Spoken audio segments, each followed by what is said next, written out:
Nah, ini Mas Dalipin sudah bergabung dengan kita. Assalamualaikum, selamat pagi Mas Dalipin.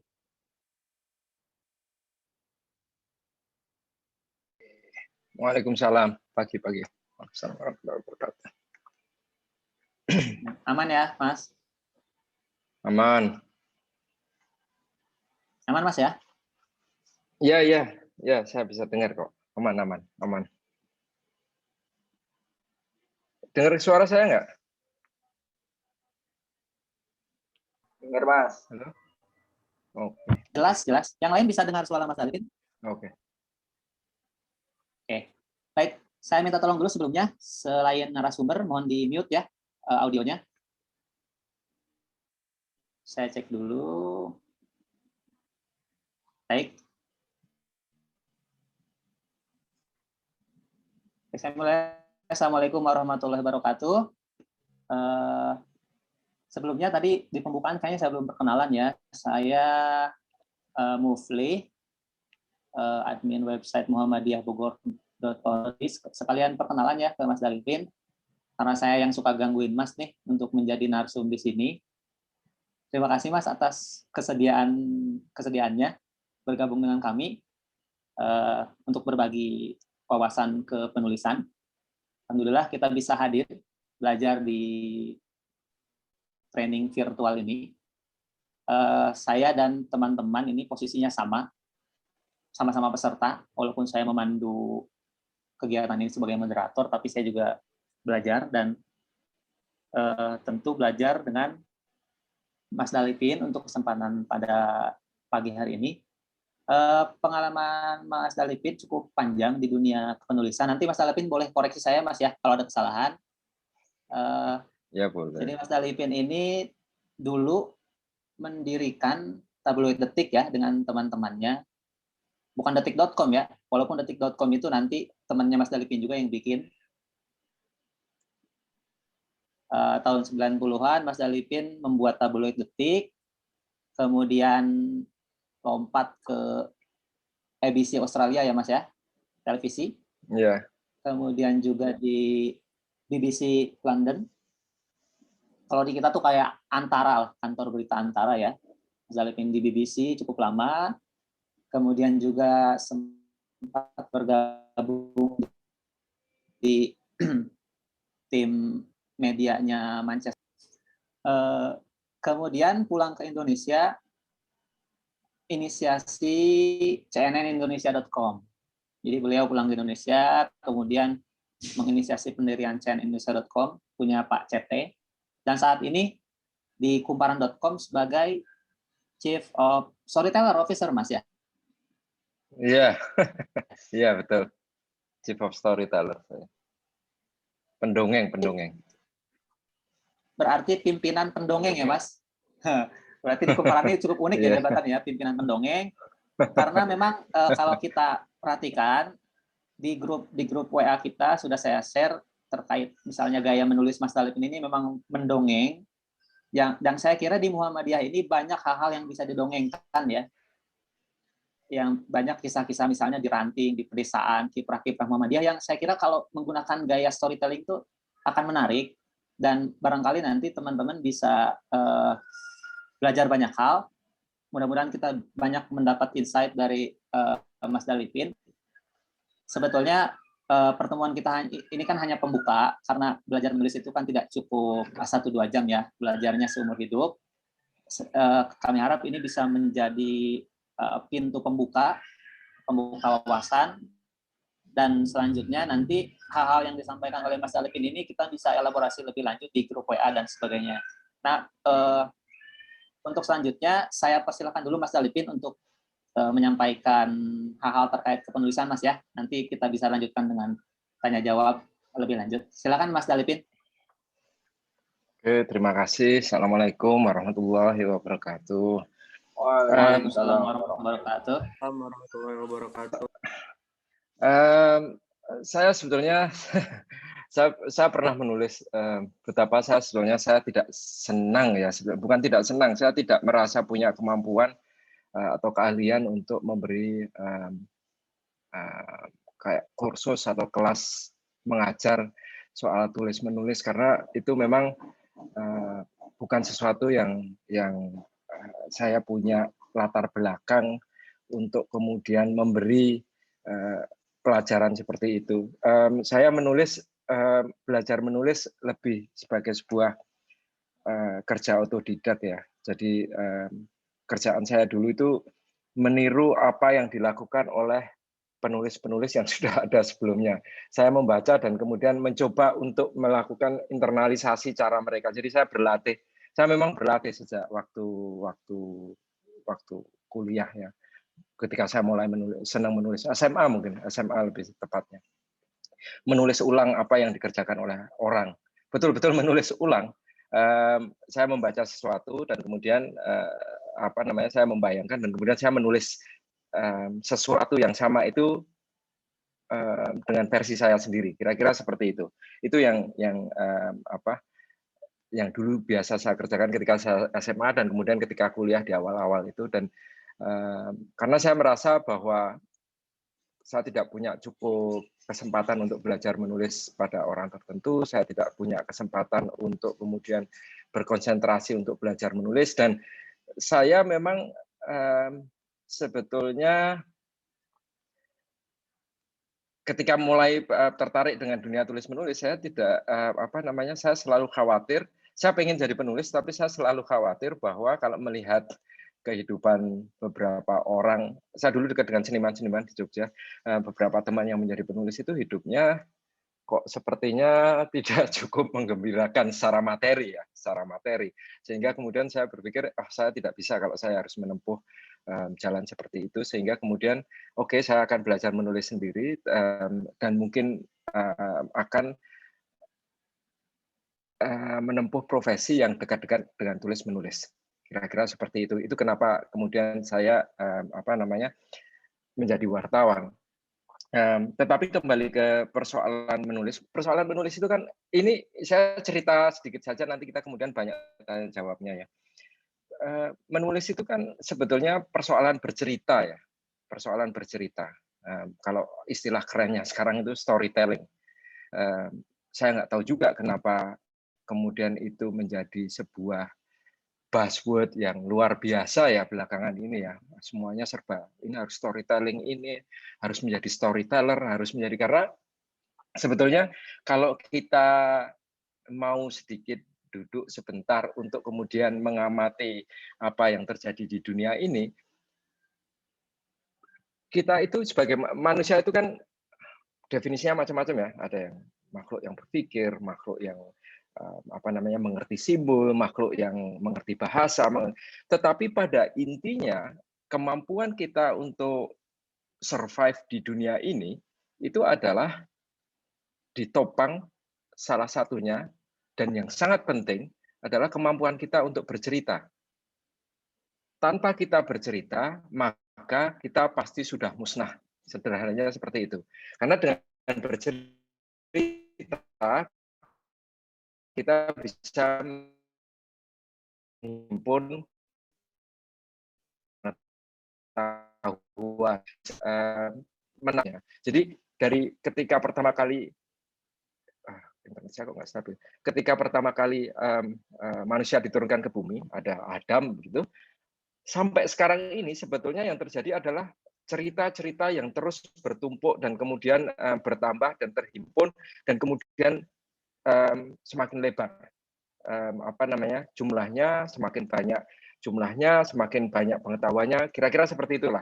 Jadi bercerita adalah salah satu faktor paling penting kenapa manusia survive.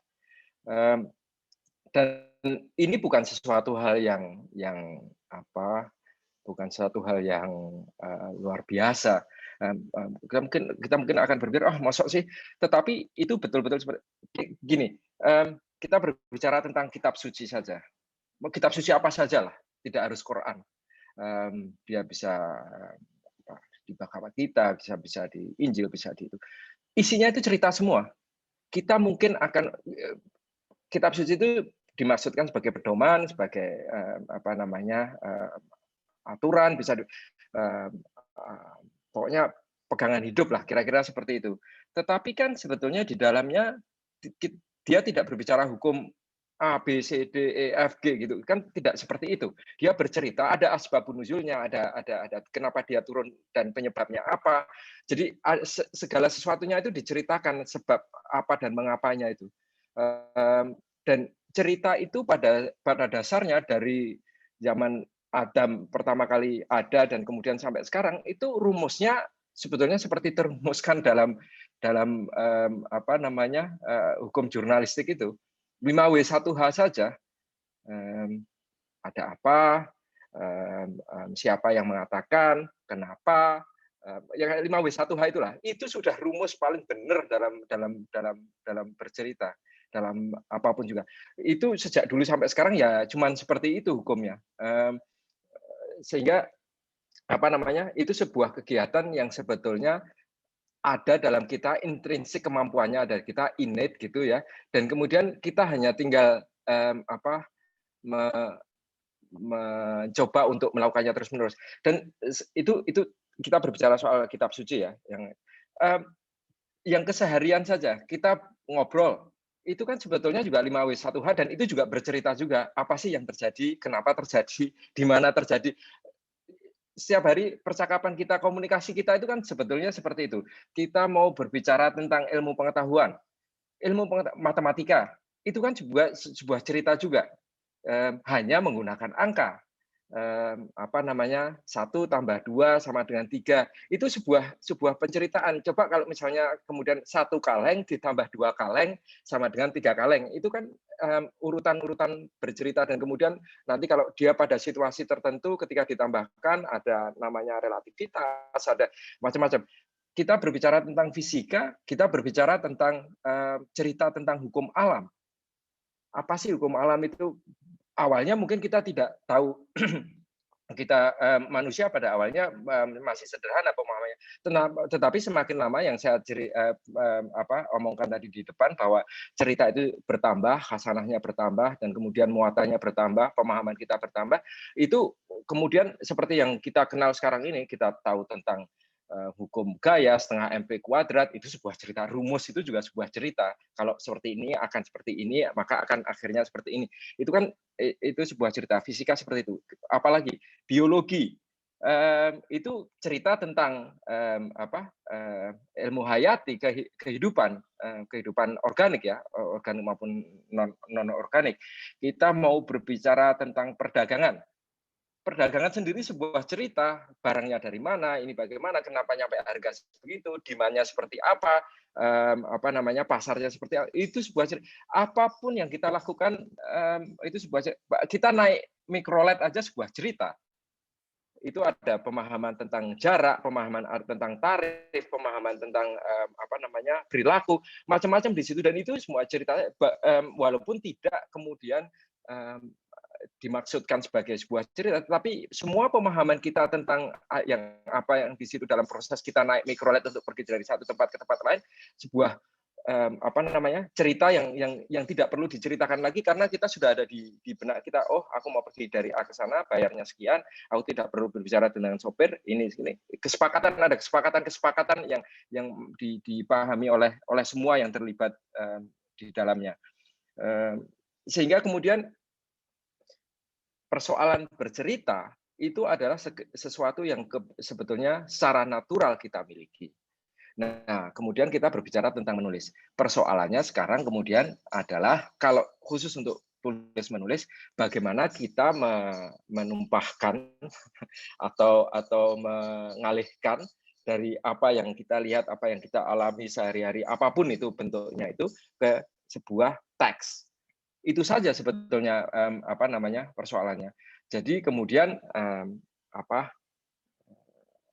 ada sebuah wilayah di mana kita sudah cukup ahli atau secara kita lahir dengan kemampuan itu, yang kemudian hanya harus ditranslasikan, diterjemahkan dalam bentuk teks.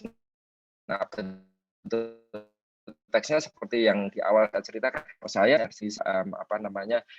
meniru apa yang sudah dilakukan oleh orang lain, menyerap, mencontoh, menjiplak dalam tanda kutip ya, yang kemudian pada akhirnya setelah itu dilakukan berulang-ulang, kita akan menemukan gaya kita sendiri. Karena kan pengalaman hidup orang itu macam-macam ya. Saya punya pengalaman hidup seperti ini, ada orang lain punya pengalaman hidup yang berbeda. Kita akan menemukan gaya kita sendiri. Kita harus mungkin memperkaya diksi, memperkaya pemahaman, macam-macam lah.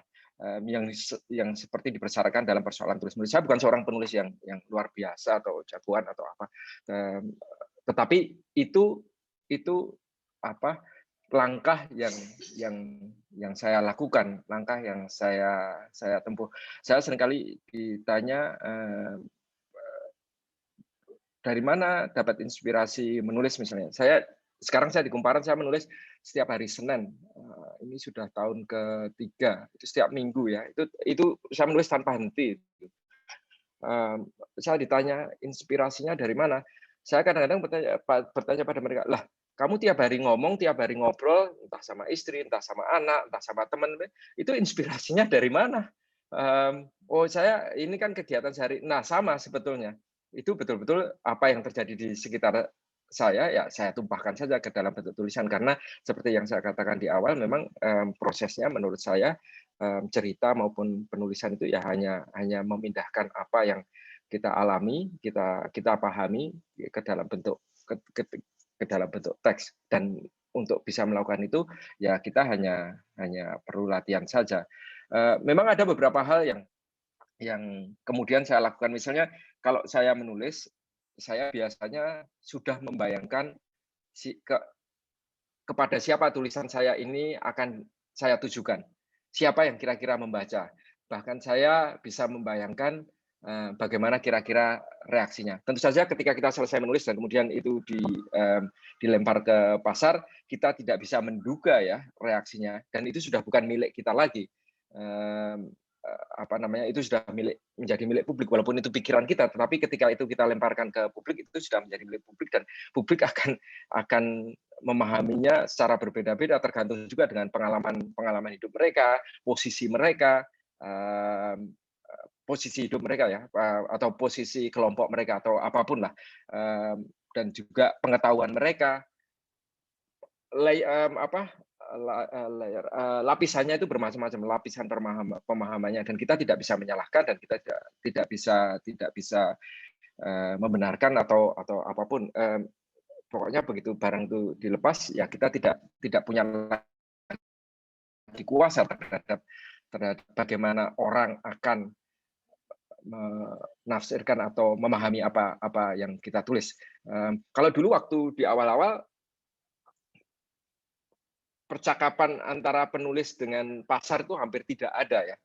Kita melepas dan bahkan di antar pembaca aja tidak ada interaksi. Tapi kalau sekarang dengan adanya medsos bisa menjadi ramai, sehingga kita bisa mengukur sebetulnya seperti apa sih pasar yang membaca tulisan-tulisan kita. Itu saja dulu. Nanti kalau ada pertanyaan atau percakapan lebih lanjut, nanti kita bisa bertanya jawab. Terima kasih Mas Mufti.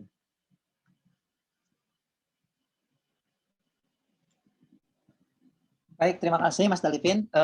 Singkat tapi luar biasa ya, bisa sebetulnya hal-hal yang ada di keseharian kita yang kita anggap biasa itu kita bisa tuangkan dalam bentuk tulisan. Apalagi ini kan banyak ini ya, di sini banyak guru juga ya, di Muhammadiyah kan banyak guru. Tadi Mas Dalipin misal bercerita soal biologi, fisika dan lain-lain, itu bisa dituangkan ke dalam bentuk cerita. Barangkali itu bisa lebih membuat menarik dalam teknis pengajaran begitu ya.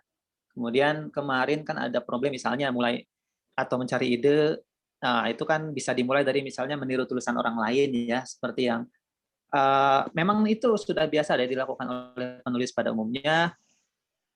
Dan kesempatan belajar kan sekarang banyak ya di internet dan lain-lain. Persoalannya adalah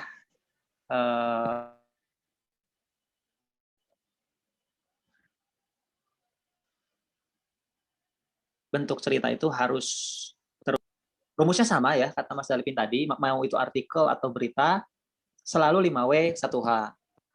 Ya kan Mas ya, mau artikel atau berita itu ini ya, selalu 5W 1H rumusnya. Bahkan di kitab suci kan juga begitu, sama saja. Betul, ya betul. Nah, di kitab suci bahkan kan di kitab suci aja kan tafsir turunannya banyak. Kemudian penafsir juga bercerita lagi berdasarkan riwayat-riwayat hadis misalnya kan. Dan hari ini kalau misalnya kita ingin menuangkan cerita dan lain-lain kan anggaplah tadi Mas Dalipin bilang dari zaman manusia pertama ya Nabi Adam. Artinya cerita yang bisa kita ceritakan kembali itu sangat bertumpuk ya lapisannya. Nanti kalau misalnya kemarin yang mengeluh soal bingung untuk memulai atau mencari ide, ternyata ya dari zaman Nabi Adam sampai sekarang ide itu bertebaran, tinggal kita mengolahnya saja. Mulai setelah ini barangkali bisa dicoba ya, bisa dicoba untuk memulai.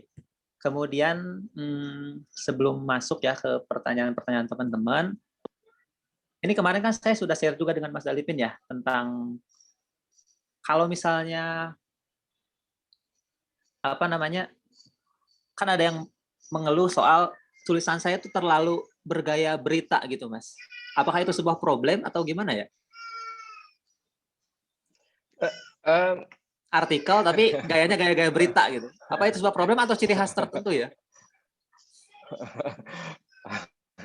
Gimana cara dimaksud bergaya berita itu seperti apa? Sebagai contoh pemisalan, saya nggak bisa.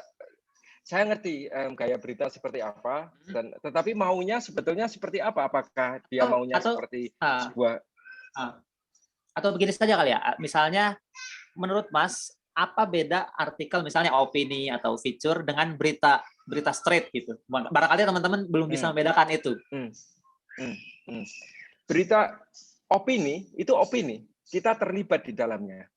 Gini, ada rumus yang kemudian apa namanya, kalau di BBC tempat saya dulu bekerja itu kita memang dilatih ya untuk kemudian istilahnya itu imparsial. Kita tidak boleh memihak sama sekali. Jadi gini, saya orang Islam nih, kita berbicara tentang Palestina dan Israel yang paling gampang. Tentu saja Palestina tidak semuanya Islam ya, hanya separuh yang Islam, separuh lainnya lagi orang Nasrani. Tetapi entah kenapa kita di Indonesia itu kan seperti punya apa namanya kedekatan dengan orang Palestina. Religi ya, secara religius. Iya, walaupun orang Palestina itu hanya 50% yang sebetulnya Islam, tetapi di benak kita itu kan sebetulnya orang Palestina itu 100% Islam itu, sehingga kita punya kedekatan. Nah, ketika di BBC kita, karena mereka tahu latar belakang kita orang Islam, itu betul-betul ditekankan persoalan imparsial itu, tidak boleh memihak itu. Ini kita berbicara tentang berita ya. Jadi ketika kita datang di sana, ada sesuatu misalnya konflik di antara orang Palestina dan Israel, kita harus betul-betul mengambil di tengah. Apa kata orang Israel, apa kata orang Palestina terhadap itu. Itu harus seimbang, baik dalam kita menyusun kata, baik kita dalam memberi porsi pernyataan, baik, jadi semuanya betul-betul ditimbang dan kita tidak boleh memihak. Kata-kata kita itu harus senetral mungkin dalam menyusun berita. Ini kata ini omong ini. Peristiwanya apa? Faktualnya apa? Faktualnya seperti ini.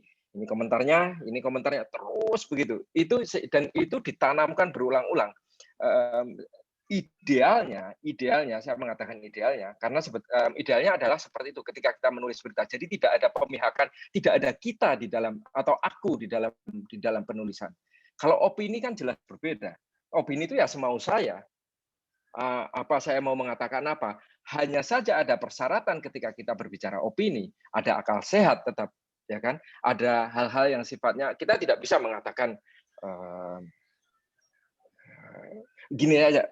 Saya kasih contoh yang paling gampang. Tulisan saya tentang yang paling belakang tentang partai tanpa tulang belakang. Ya, itu Demokrat itu ya Mas ya? Ke Demokrat. Saya tidak, sebetulnya itu opini saya terhadap apa yang terjadi di dalam Partai Demokrat. Dan sebetulnya bukan hanya apa yang terjadi dalam Partai Demokrat, tetapi partai di Indonesia secara keseluruhan. Hanya saja saya menggunakan tag Demokrat karena memang yang terjadi di kekinian itu adalah apa yang terjadi, ya yang ramai itu apa yang terjadi pada Partai Demokrat. Sehingga kemudian saya melakukan kritik, opini, saya berpendapat terhadap apa yang terjadi.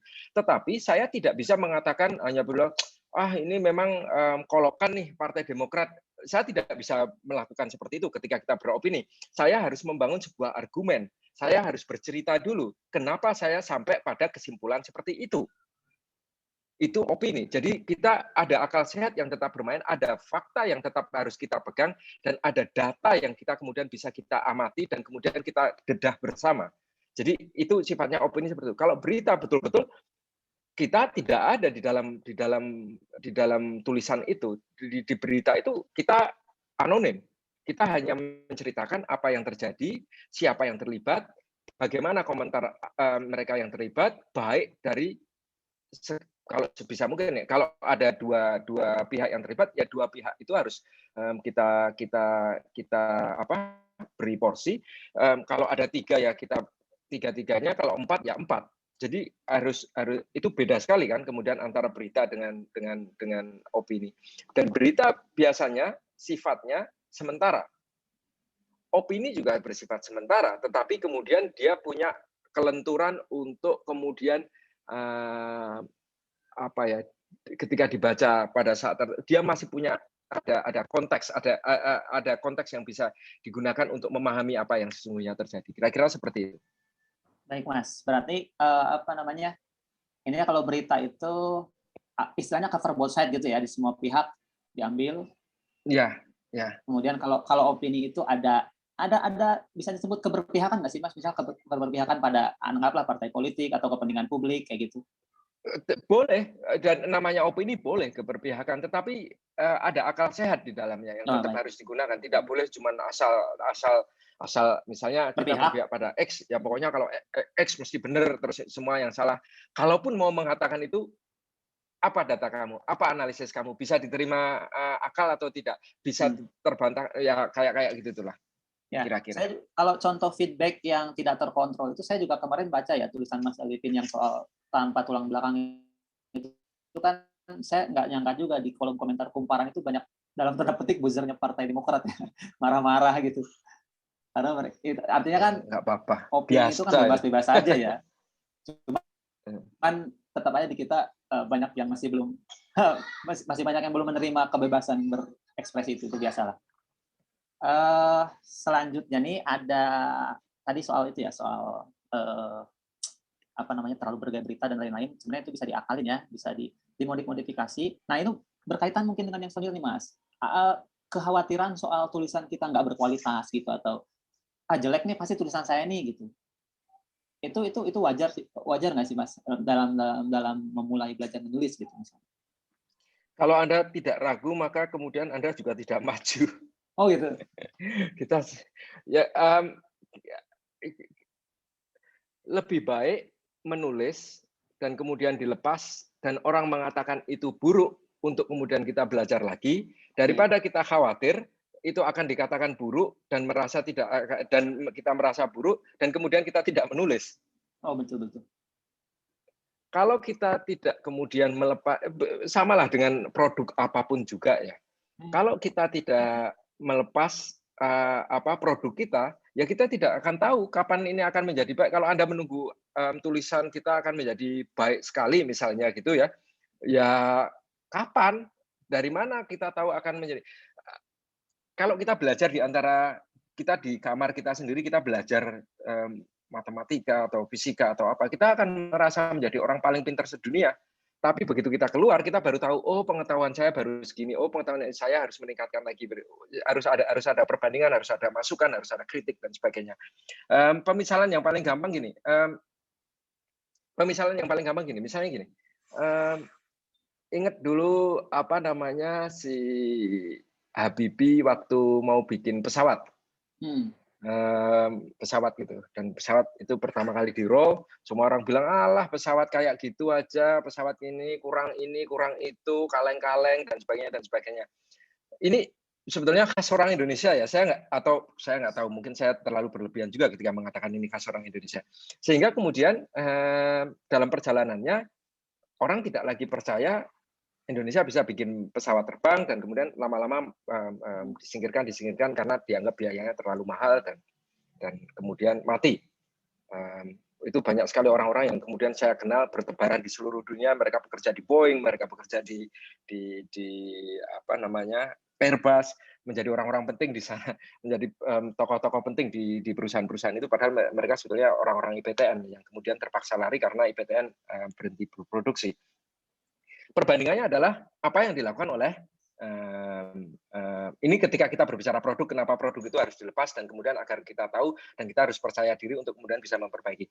Yang terjadi dengan mobilnya orang Korea itu, ketika mereka pertama kali melepas Hyundai, melepas apa satu lagi lah, saya lupa, Hyundai dan mobil-mobil produksi Korea, itu dikatakan kan, ini mobil jelek sekali, kalah dari nggak ada apa-apanya dibandingkan Jepang atau mobil Jepang, apalagi dengan mobil Eropa, dengan itu ini kayak kaleng-kaleng, siapa yang mau pakai, kayak pokoknya kritik ketika mereka pertama kali mengeluarkan. Benar, memang jelek benar, tetapi dari situ mereka punya fondasi untuk kemudian belajar membuat mobil yang lebih baik. Oh, berarti ini bajanya kurang seperti ini, oh berarti mekaniknya kurang seperti ini, oh aksesorinya kurang seperti ini. Dari situ mereka bisa memperbaiki terus, tapi produk itu harus dikeluarkan untuk kemudian agar apa namanya, bukan sekadar kemudian dijual atau dikonsumsi, tetapi juga untuk kemudian mendapatkan feedback seperti apa sebetulnya produknya. Sekarang mobil itu tidak kalah bagus mobil-mobil yang ada di pasaran, tetapi kan ada proses di mana mereka harus mengejar ketertinggalan mereka karena mereka memulai sementara yang lain sudah ada di depan jauh di sana untuk kemudian barang itu dilepas agar kemudian bisa mencapai pada titik yang diinginkan. Itu persis sama dengan logikanya dengan ini saya bercerita lagi kan sebetulnya. Ya. Ini persis sama dengan tulisan ataupun dengan produk-produk apapun lainnya, makanan juga sama, semuanya sama. Harusnya memang seperti itu. Kira-kira ya. Berarti ini ya, kalau anggaplah kasus pesawat Habibie dengan mobil Hyundai itu kan sebenarnya persoalan mindset ya Mas ya. Cuman apa namanya, perlakuannya berbeda ya. Jadi misalnya teman-teman Mas Dalipin yang sekarang mindsetnya tetap Indonesia tidak bisa bikin pesawat ya, karena mindset itu tidak diperbaiki.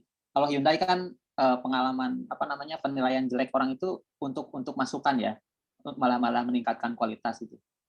Barangkali kita juga tulisan kita anggaplah kita ada yang menilai buruk, feedback-nya barangkali itu bukan malah membuat kita berhenti menulis ya, tapi memperbaiki kualitas kita gitu ya. Saya sebetulnya setiap kali ada kayak semacam kelas menulis atau bercakap-cakap soal seperti ini ya, saya selalu ditanya hal yang sama, bagaimana kalau tulisan kita buruk, kita dikritik, ini macam-macam waktu. Setiap kali sama juga pertanyaan sama saya selalu mengatakan, ya kalau kamu dikritik buruk, ya kamu bikin tulisan lagi yang lebih baik, yang lebih kuat, kamu belajar, kamu ini untuk kemudian kita tulis. Nanti masih dianggap buruk lagi, belajar lagi ya. Memang ya bisa kita seperti bahkan penulis-penulis yang bagus-bagus, yang baik-baik, kita mau berbicara. Ada saatnya mereka menulis buruk juga. Kita apa namanya, sesuatu yang kita lakukan tidak ada sesuatu itu kita sebagai manusia itu selalu memproduksi sesuatu dengan sempurna. Yang bisa kita lakukan sama seperti saya tadi bercerita tentang bagaimana cerita itu apa namanya, sebuah himpunan khasanah pengetahuan. Sama juga ketika kita melakukan tulis menulis, begitu banyak kritik kita menghimpun sebuah khasanah pengetahuan tentang kepenulisan yang bisa kita munculkan kapan-kapan untuk kemudian memproduksi tulisan yang bagus. Kira-kira seperti itu. Baik. Nah, ini ada pertanyaan dari Azka ya, dari Kang Azka. Jadi Kang Azka ini pernah melihat tulisan-tulisan di Kumparan dengan bentuk opini semi ilmiah, Mas. Jadi beberapa penulis mencatut teori, kemudian apakah referensi macam itu perlu dicantumkan? Karena katanya nih Kang Azka ini pernah menulis opini dengan mencatut teori ahli dengan memasukkan referensi, namun ada yang dimuat, ada yang tidak gitu. Jadi sebenarnya standar media menerima sebuah opini itu kayak apa sih Mas? Apa perlu penuh referensi atau bagaimana kayak gitu? Tidak juga. Kalau kemudian, maksudnya referensi yang penting kita menyebutkan, misalnya kita samalah dengan segala sesuatu, ada sebuah penelitian yang mengatakan X misalnya, dan kita pengen memakai, kutipan dari sebuah penelitian itu. Ya kita standar saja, kita sebutkan saja si X, ada sebuah penelitian tentang X yang dilakukan oleh ini mengatakan seperti ini. Ya kita sebut saja, tidak perlu kemudian harus pakai catatan kaki atau apa. Kalau kita kan bukan sebuah karya ilmiah ya. Jurnal Jadi, itu ya? kita tuh iya, kalau kita mau menulis di sebuah jurnal, di sebuah apa namanya, atau sebuah karya ilmiah, ya memang kita ada aturan dan standarnya. Tetapi ketika kita berbicara di media itu kan sebetulnya semi ilmiah, semi populer sebetulnya ketika kita menulis opini. Sehingga tulisannya saja tidak harus terlalu ketat ilmiah, tetapi juga tidak boleh semaunya juga. Jadi kalau kita memang perlu mengutip sumber, ya harus kita kutip sumbernya. Tidak mengklaim itu sebagai apa namanya,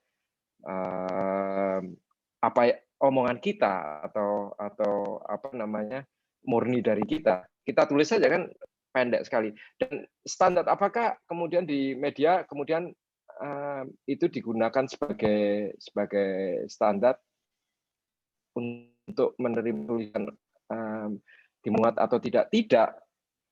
Yang penting adalah tulisan Anda, masuk akal, semoga mencerahkan, didukung sebuah logika yang kuat, atau paling tidak bisa diterima umum, dan kemudian ditulis dengan bagus. Tidak ada kaitannya dengan apa namanya, mencantumkan referensi atau tidak mencantumkan referensi dalam pengertian ilmiah ya.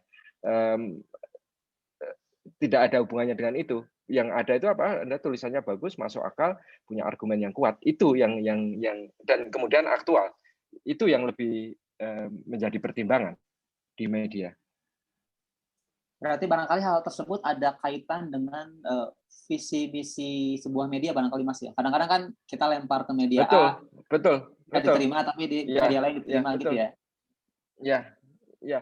Dan kita harus pintar-pintar juga membaca bukan sekadar membaca pasar, tetapi juga membaca dari arah kebijakan redaksional media yang bersangkutan.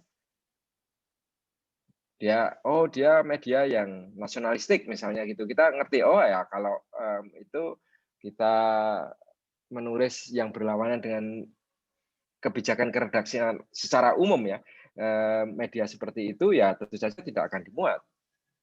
Atau ya seperti itulah kira-kira. Baik. Aska barangkali ini ya apa namanya bisa terjawab. Karena memang kalau misalnya mau berlatih di kumparan itu bagus ya kalau yang user story karena di situ sudah disaring kalau misalnya tulisan kita ditolak itu nanti ada alasan apakah tidak sesuai EYD atau misalnya melanggar standar komunitas. Jadi ada jawaban di moderator kumparan itu kan tulisan kita kan demoderasi ya.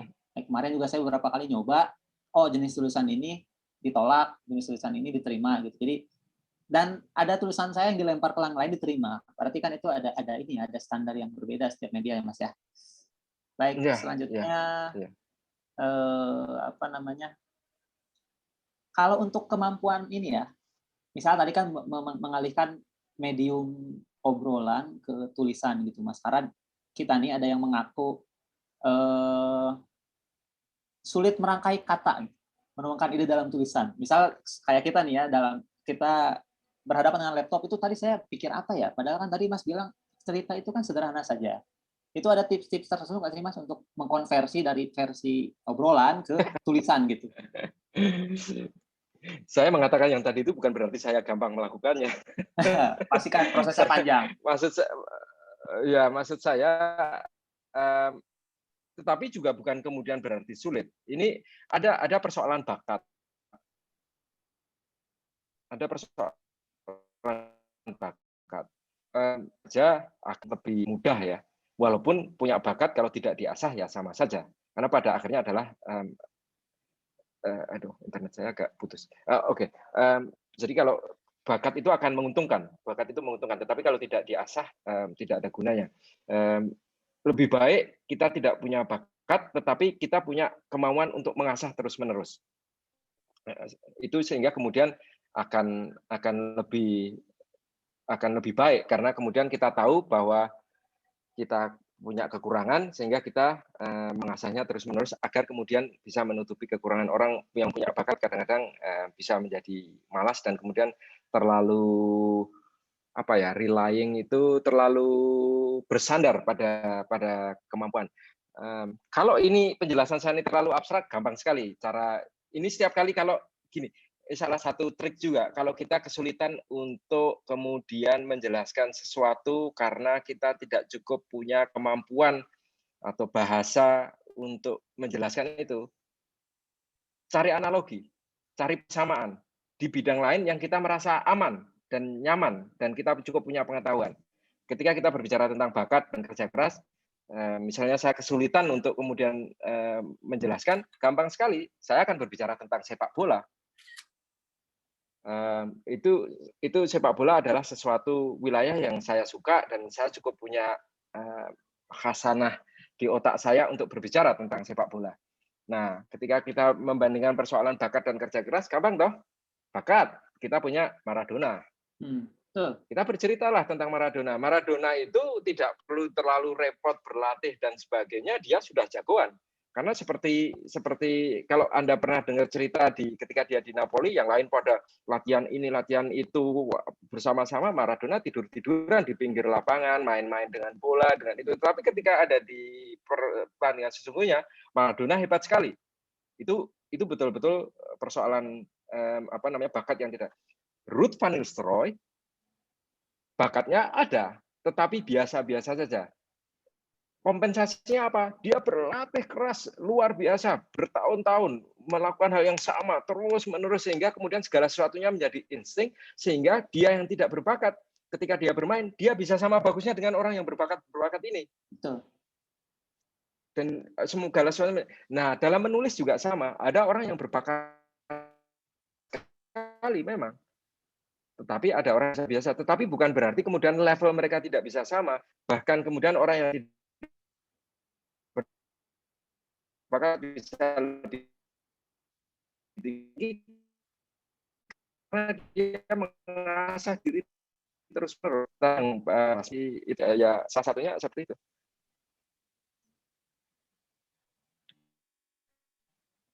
Halo Mas, agak putus-putus suaranya ya. Halo, iya. Tadi agak iya. Ya udah, teruskan. Baik. Suaranya jelas, Mas?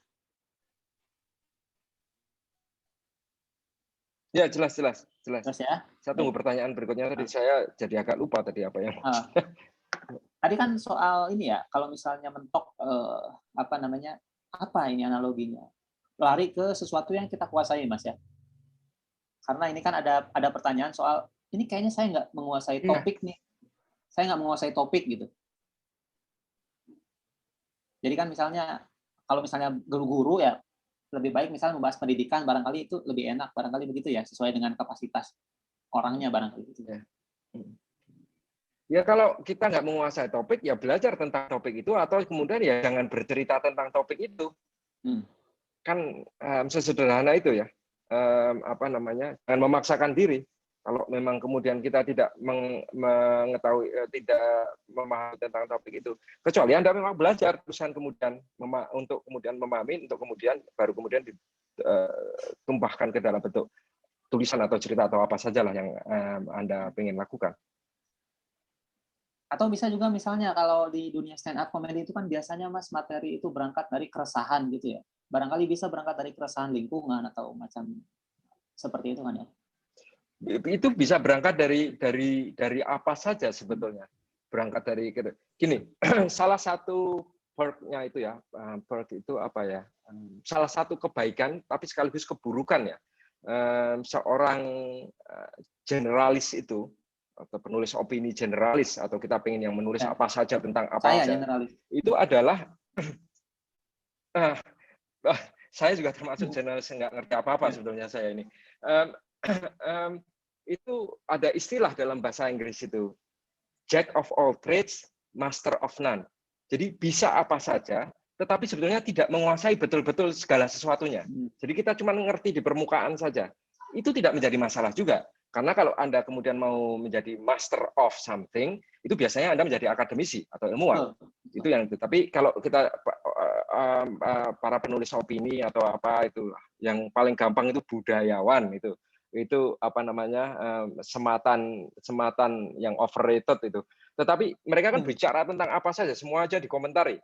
Itu sebetulnya bagus dalam dalam apa namanya, bidang dalam sudut tertentu bagus, tapi dalam sudut lain sebetulnya tidak cukup perlu kita tanggapi dengan serius dalam tanda kutip, karena dia memang Jack of all trade, master of none, sehingga kemudian kalau kita mau menggunakan itu sebagai pijakan kita berpikir dan kemudian menjadi panduan kita berpikir, opini itu menjadi tidak benar. Opini itu adalah untuk menggugah kita agar berpikir, bukan menjadi pedoman untuk berpikir. Jadi menggugah kita untuk kemudian memikirkan sesuatu secara lebih mendalam. Kitanya sendiri yang harus memikirkan. Opini itu untuk memantik kita agar kemudian itu. Makanya Jack of all trades. Nah, itu yang seperti saya ceritakan. Jadi kalau kita memang mau menekuni sesuatu menjadi penulis opini, ya Anda harus membaca sebanyak-banyaknya, memahami persoalan sebanyak-banyaknya, walaupun mungkin keahlian Anda ya cuma segitu-segitu saja. Tapi cukup untuk kemudian bercerita kepada orang lain agar orang lain bisa berpikir lebih dalam lagi. Oke, baik.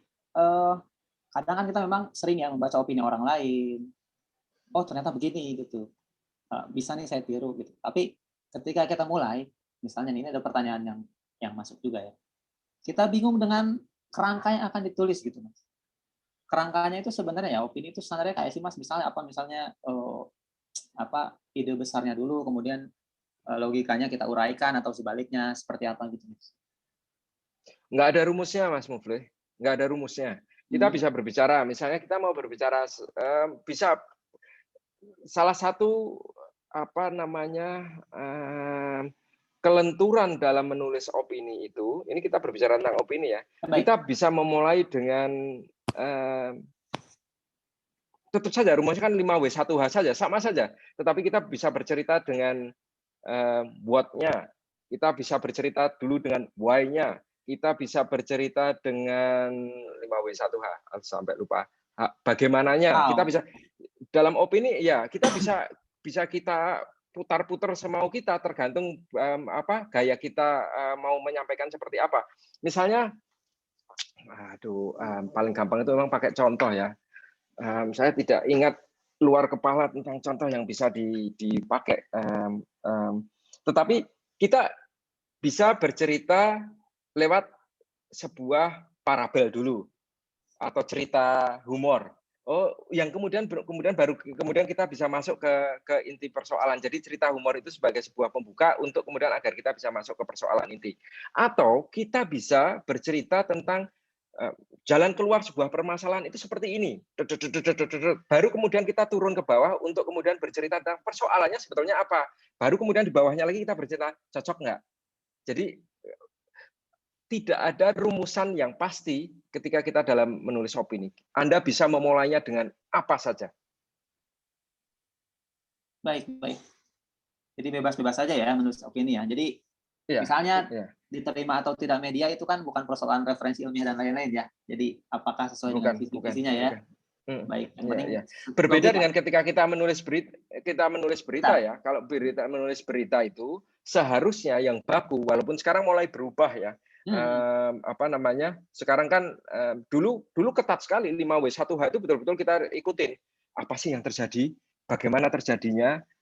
Urut-urutan seperti itu betul-betul kita lakukan.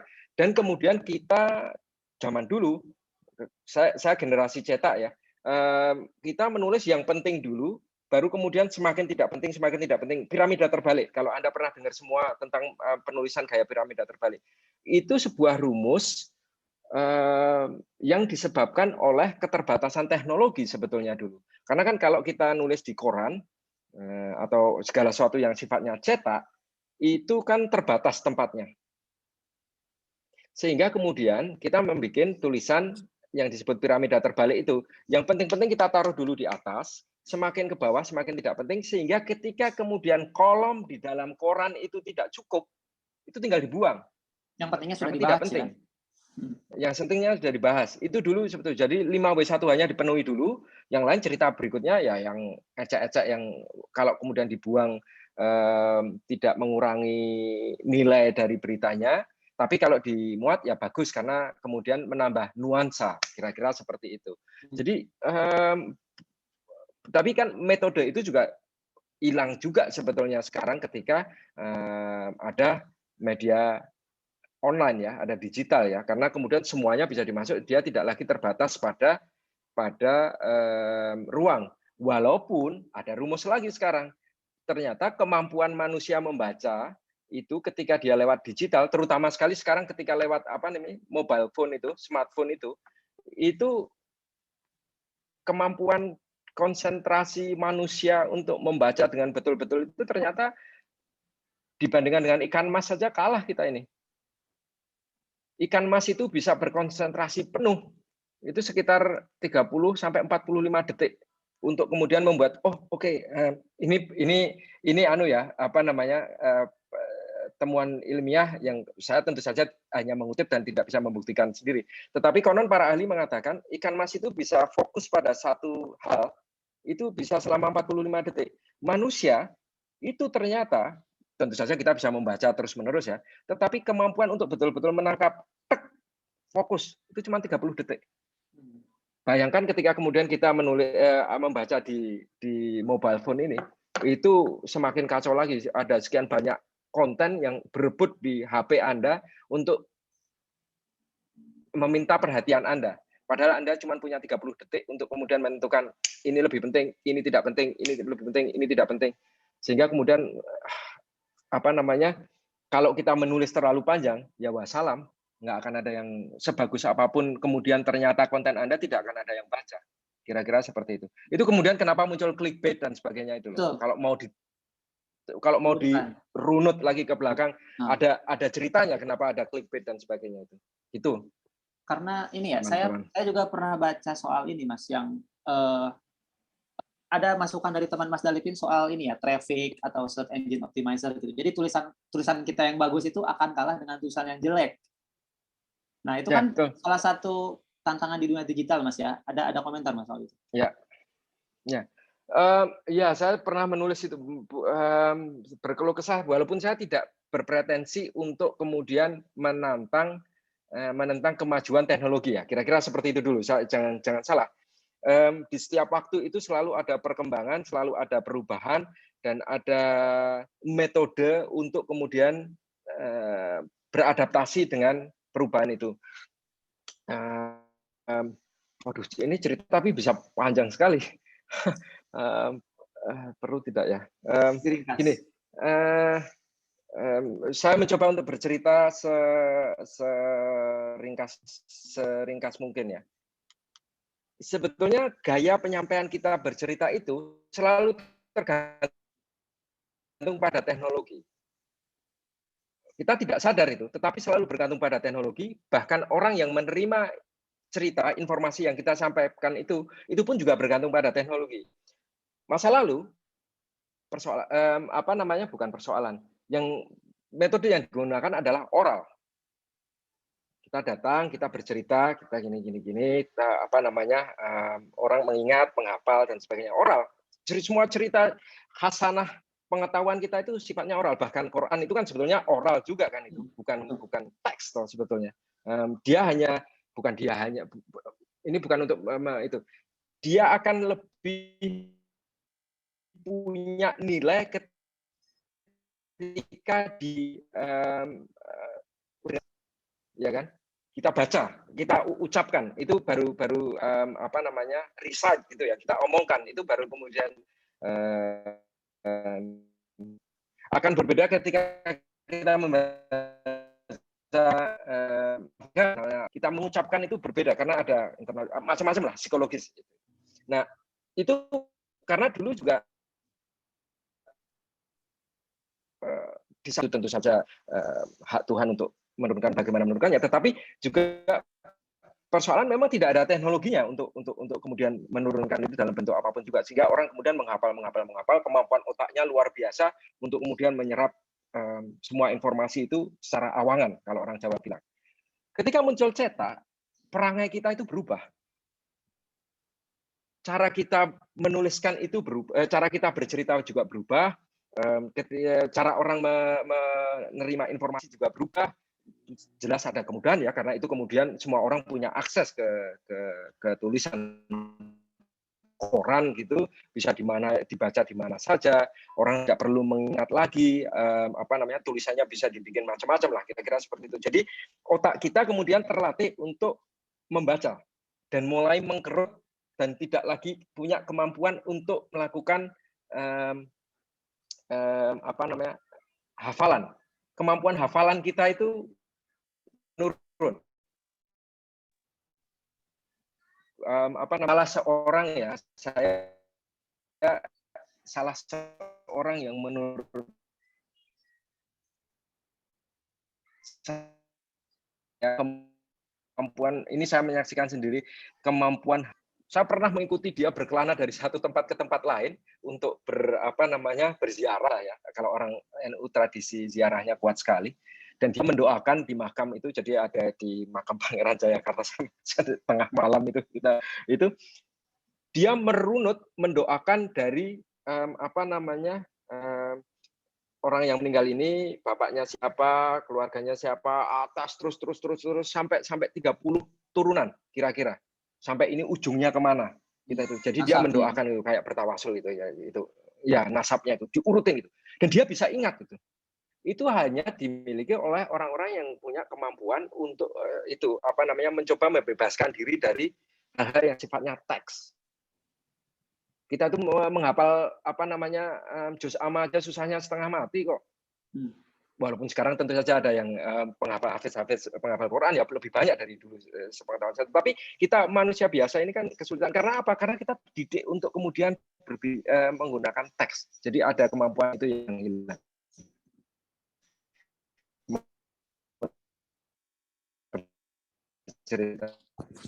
Putus suaranya, Mas. Nah, itu aduh.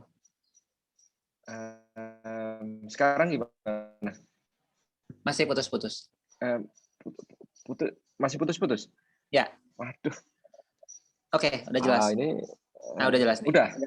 Okay. Nah, ketika kemudian muncul radio, itu berbeda lagi. Penyampaiannya berbeda, cara orang menerima informasi berbeda, karena ketika kemudian muncul televisi, itu berbeda lagi. Televisi memandang ya. Tahu sebabnya kenapa itu terjadi?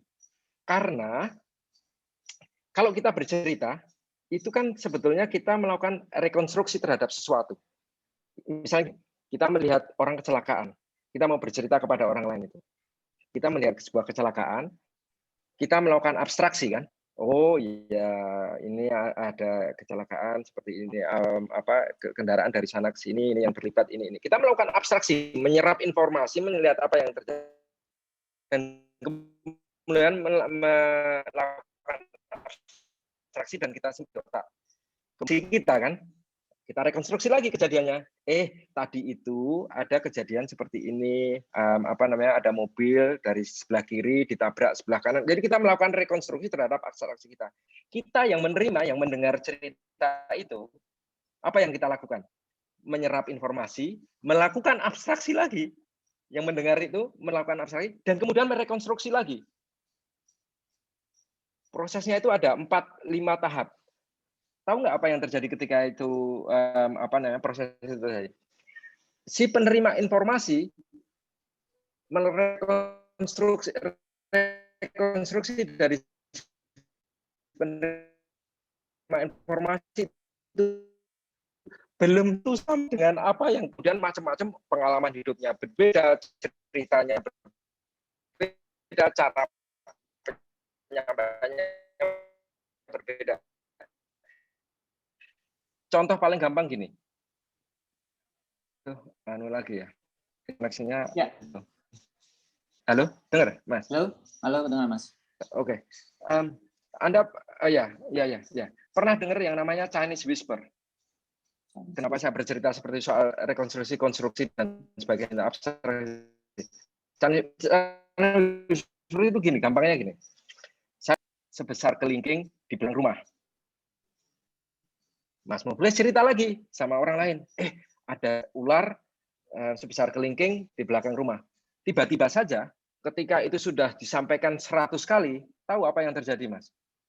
Ada biasanya, dan ini seringkali terjadi karena gosip itu juga sama, prinsipnya sama. Ada ular sebesar pohon kelapa di kota X. Itu bisa berubah menjadi seperti itu karena berpindah-pindah. Ada contoh sederhananya seperti itu, karena ada proses rekonstruksi, ada proses abstraksi, ada proses rekonstruksi lagi, ada proses abstraksi yang terus-menerus sehingga kemudian bercerita. Nah, distorsi itu yang paling berbahaya ketika kita bisa oral.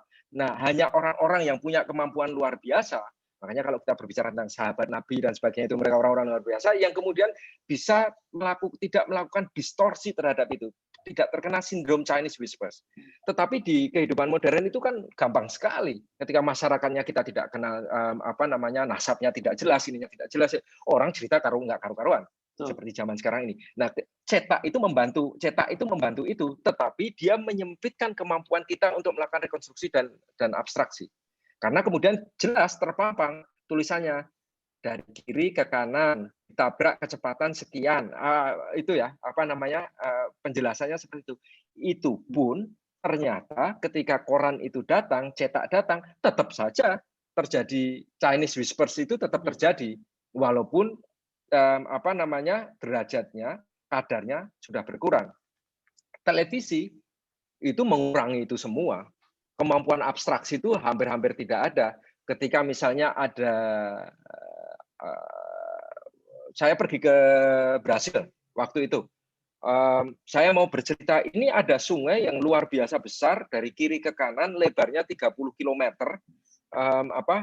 jadi kayak lautan, di tengahnya ada pulau-pulau. Kalau saya harus bercerita lewat oral atau kemudian menulis, saya harus melakukan abstraksi yang macam-macam toh.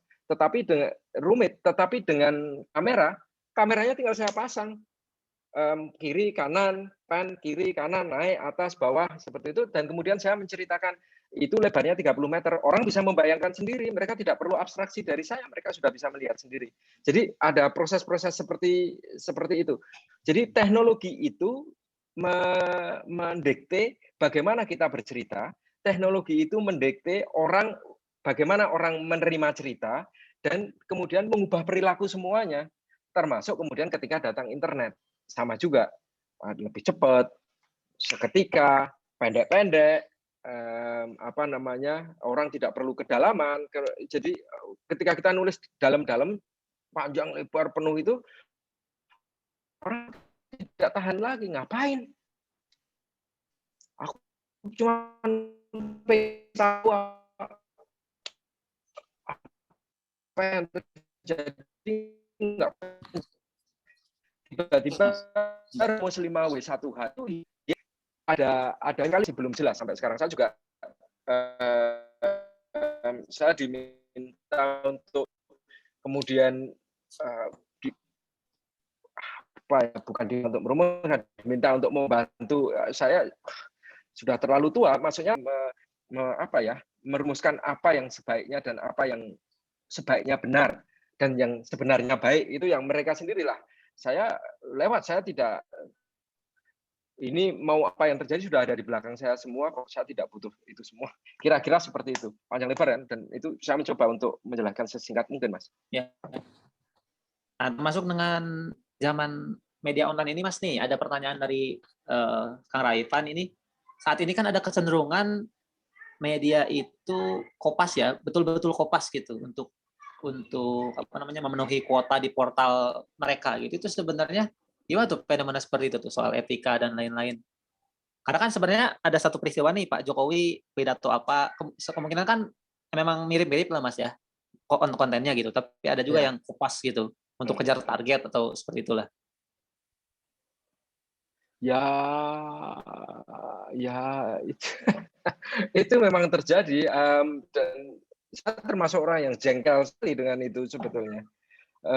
Tapi gini, banyak sekali kritik terhadap media ya, terhadap apa yang terjadi saat ini. Ada Kompas, ada Clickbait, ada memenuhi kuota, ada macam. Saya juga pernah menulis soal itu sebetulnya di Kumparan. Dan kemudian tentu saja media mendapat kritikan atas semua itu. Tetapi pada saat yang bersamaan, waktu itu saya bertanya, ini buruk muka cermin dibelah ini. Sebetulnya media buruk itu cerminan dari masyarakatnya yang buruk atau media buruk, maksudnya tahu maksud saya, media menjadi buruk itu karena cerminan dari masyarakatnya yang buruk, bukan medianya yang buruk kemudian masyarakatnya menjadi buruk. Karena apa? Saya punya pengalaman. Ketika kami bikin tabloid Detik 28 tahun yang lalu, kita itu tidak ada iklannya. Dan kami ketika kehidupan kami itu hanya ditopang oleh seberapa banyak orang membeli tabloid kami. Dalam beberapa hal sebetulnya Tempo, Kompas, atau apa yang lebih gede itu juga hidup berdasarkan berapa banyak eksemplar terjual dan dibaca oleh publik. Iklan itu untuk membantu, sebetulnya seperti itu. Walaupun kemudian bukan belakangan, sejak waktu itu juga sudah, iklan itu merupakan porsi terbesar dalam pendapatan media. Nah, tetapi gini, apa yang terjadi pada kami itu ketika kami tidak punya iklan dan kemudian kami tetap bisa hidup dan mendapat pemasukan adalah sebuah bukti bahwa informasi itu sebetulnya tidak gratis. Kami yang bekerja di media itu melakukan segala hal ini dibayar. Jadi orang mengkonsumsi apa yang kami sampaikan itu tidak gratis. Tidak ada barang gratis di dunia ini. Jadi gaji kami itu tergantung kepada mereka yang membayar tahun 97, 98 ketika internet pertama kali ada. Tiba-tiba saja ada shift paradigma. Ada paradigma yang bergeser. Aduh, unstable lagi ya. Ada paradigma yang bergeser bahwa informasi itu bisa gratis. Anda mengkonsumsi berita di media online itu kan gratis semua. Nggak bayar, dalam pengertian Anda tidak membayar. Berbeda dengan zaman dulu, ketika Anda untuk mengkonsumsi informasi, Anda membeli dan membayar. Ya kan? Anda mendapatkan sesuatu dan kemudian membayar. Sekarang kan nggak, klik-klik.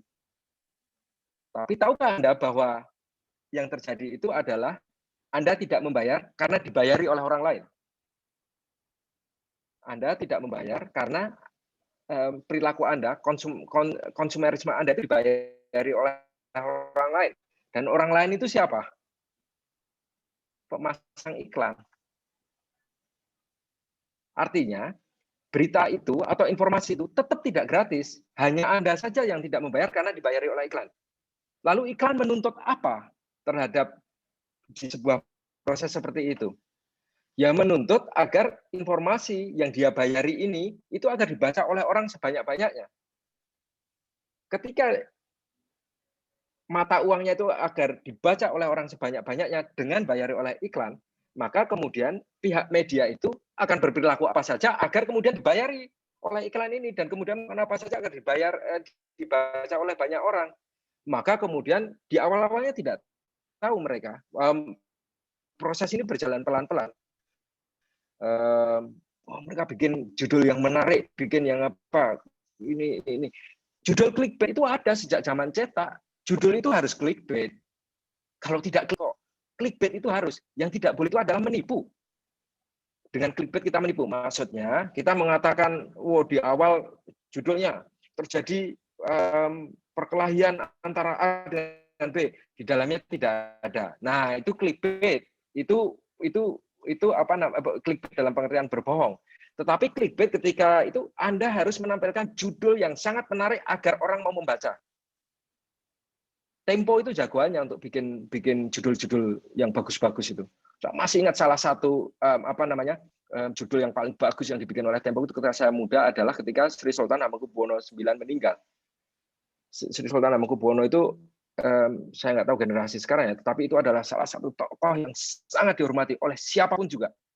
Ketika dia meninggal, itu rasa berusaha, karena saya orang Jogja ya, rasa berduka itu luar biasa gitu loh, meliputi siapa saja gitu. Bahkan itu saya berjanji putus ya Mas. Berdiri di pinggir jalan untuk mengantarkan dia itu, ketika tiba harinya saya datang juga ke situ. Nah, udah balik. Udah. Udah jelas, Pak. Udah. Oke.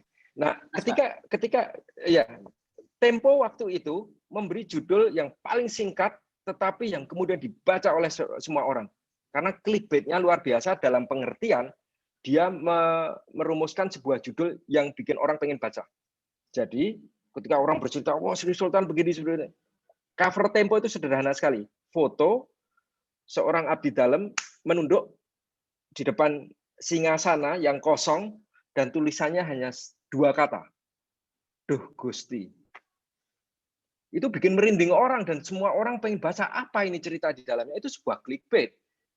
Dan ceritanya memang tentang kesengsaraan atau rasa nelangsanya orang Jogja terhadap ketika mereka kehilangan seorang raja. Atau secara umum bagaimana kehilangannya orang Indonesia ketika Sri Sultan meninggal. Duh Gusti itu mewakili semua perspektif atau spektrum perasaan saat itu. Nah, clickbait itu sebetulnya harusnya seperti itu. Tetapi kemudian berubah kan, sekarang menjadi ketika clickbait itu artinya sangat negatif dan saya juga tidak bisa menolak. Ya sudahlah, kesepakatan umum itu adalah kesepakatan yang benar. Saya juga ya sudah, kalau memang dimaknai kira-kira seperti itu. Ini ceritanya melantur kemana-mana ini.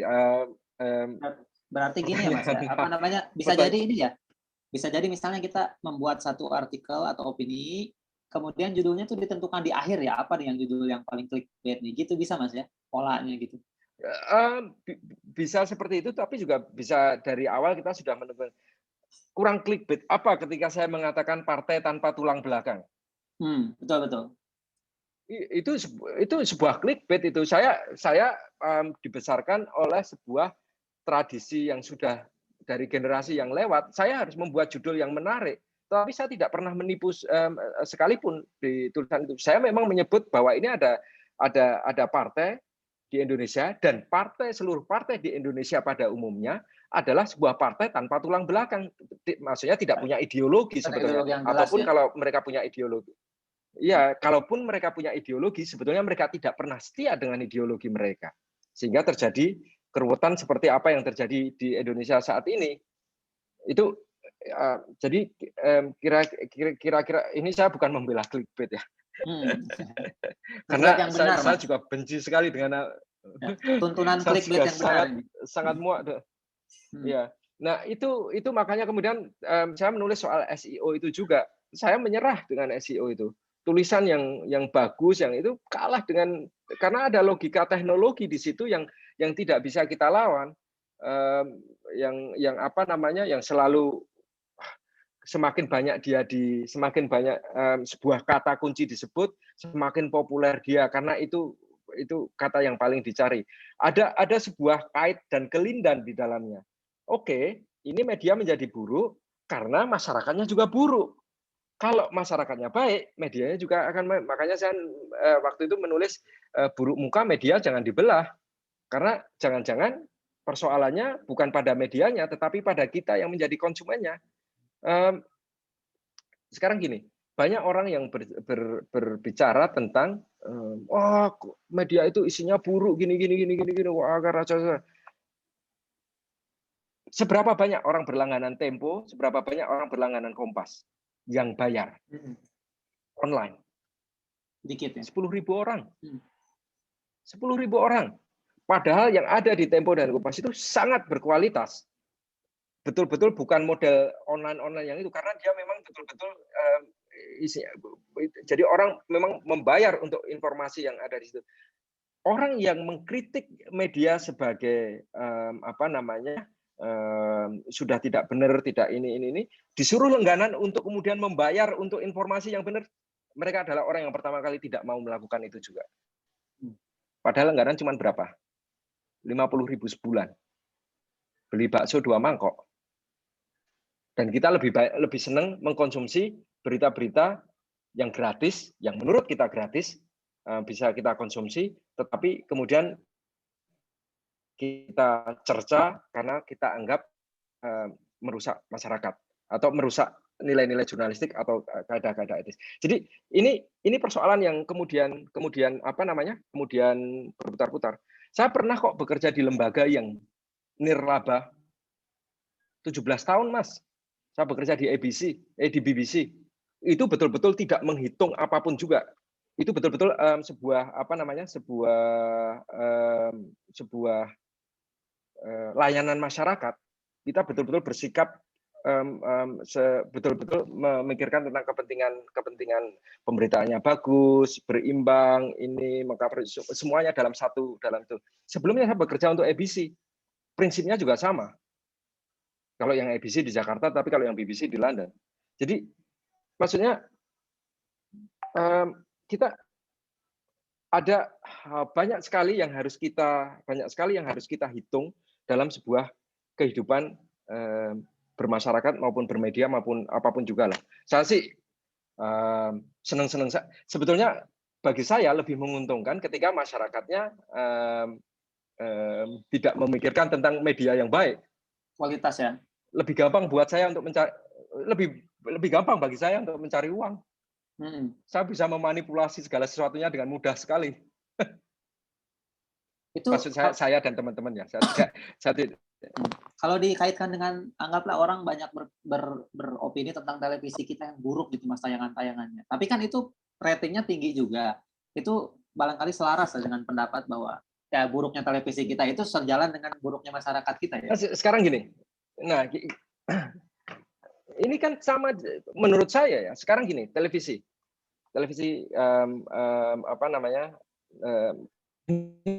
kita melebar mana ya ke persoalan kesadaran sosial kita ya. Individual individualistik, tetapi membandingkan kadang-kadang agak celaka sekali.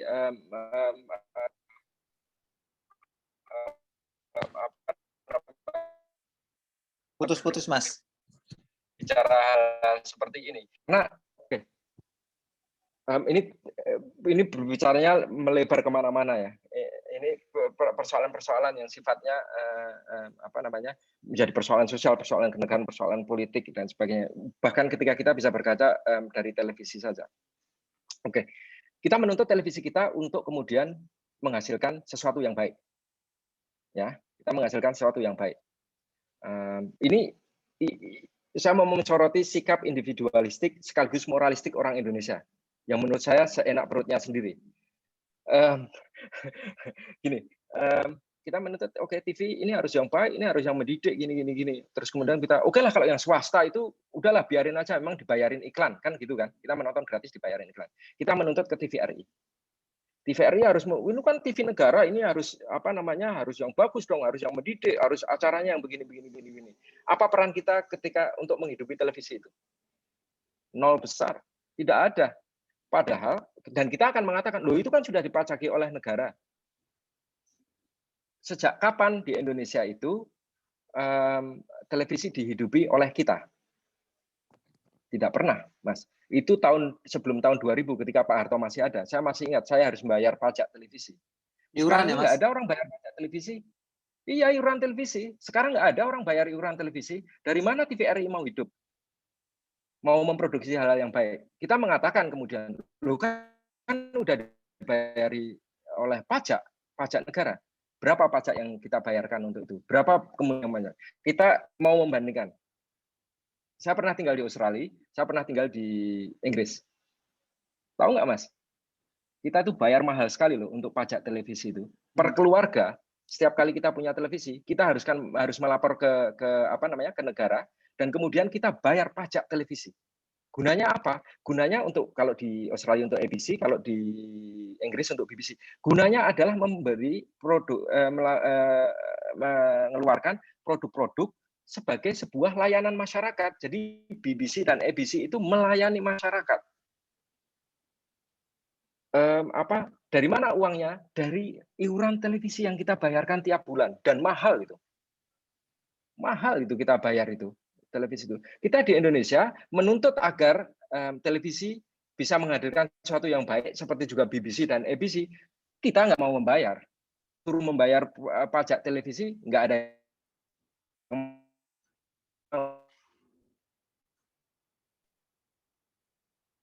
Halo, Mas.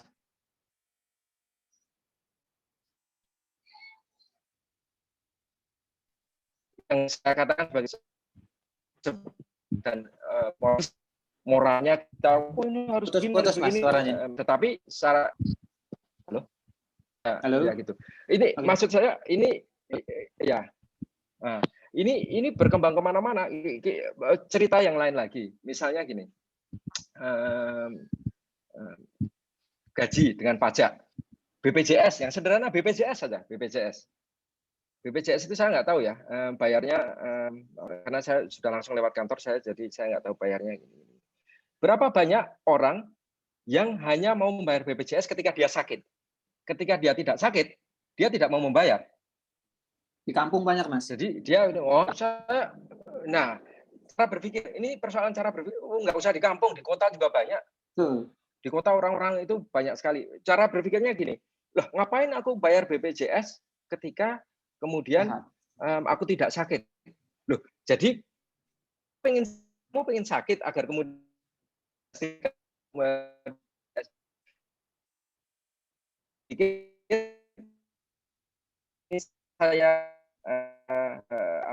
membayar sedekah kita, misalnya kita memaknainya seperti itu ya, kita mau memaknainya seperti itu, karena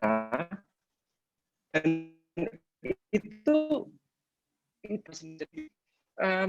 gaji saya itu dipotong hingga separuh. Ketika tinggal di Inggris, gaji saya itu dipotong separuh, dan sifatnya progresif. Semakin tinggi gaji saya, semakin banyak potongan saya. Semakin gaji saya itu dulu mengeluh sekali, ini gimana sih, saya harus bayar ini pajak, ini tingginya. Tetapi kemudian tentu saja saya tidak akan menganggap bahwa sekolah anak saya yang gratis dari TK sampai kuliah, kesehatan anak saya dari sepanjang hidupnya, atau kesehatan saya dan itu ditanggung oleh negara, tentu saja saya tidak berpikir itu seolah-olah saya menuntut itu sebagai hak saya, sehingga ketika kemudian pajak saya dipotong, saya berteriak-teriak. Padahal ya itu pajak yang saya bayar itu untuk kemudian. Nah, kemudian ketika berbicara tentang sakit, kemudian kan loh, saya tidak pernah sakit, ya ngapain saya membayar pajak yang sedemikian tinggi? Saya itu seperti diingatkan oleh Tuhan. Istri saya mengalami sakit yang cukup parah dan memerlukan biaya yang luar biasa. Perlakuan Dinas Kesehatan Inggris terhadap istri saya itu sama persis dengan perlakuan terhadap yang diperlakukan kepada Perdana Menterinya Inggris. Fasilitasnya, tempatnya, semuanya sama. Sehingga tidak ada perbedaan dan itu gratis semua. Sehingga kemudian saya berpikir, oh begini ya rasanya. Padahal banyak sekali orang-orang kaya yang membayar pajak yang tidak pernah sakit kan. Tetapi mereka tidak mengeluh karena mereka tahu bahwa pajak yang saya bayarkan ini akan berguna bagi orang lain yang mungkin lebih memerlukan, yang lebih kurang beruntung secara material dibandingkan saya. Nah, itu negara sekuler ya, negara yang seperti, maksud saya ada banyak sekali hal yang kemudian kita itu berpikir yang sementara mereka sekuler, tapi mereka sebetulnya sangat sosialistik dan kalau kita mau memaknai secara agama religius ya, mereka bersedekah dan sebagainya untuk itu. Kita itu yang beragama seringkali cara berpikirnya justru moralistik tapi individualistik. Ketika kemudian kita diminta untuk kemudian memberikan sesuatu yang kemudian bermanfaat bagi orang lain, kita berpikir, wow, ini uang saya, ini enggak itu. Tapi kita menuntut fasilitas terus.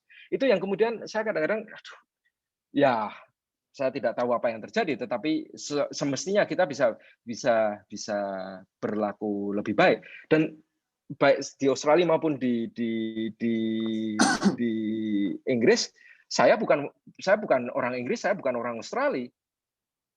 Saya orang Indonesia yang kebetulan tinggal di sana, bekerja dan membayar pajak, tetapi saya diperlakukan sama dengan itu.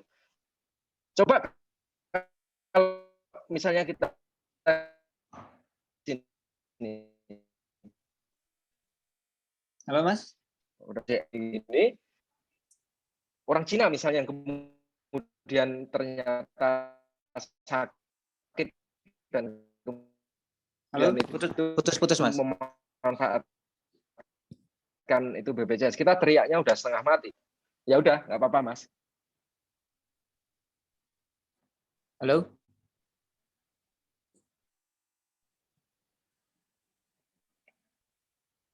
Suaranya kedengaran, Mas? Iya, kedengaran.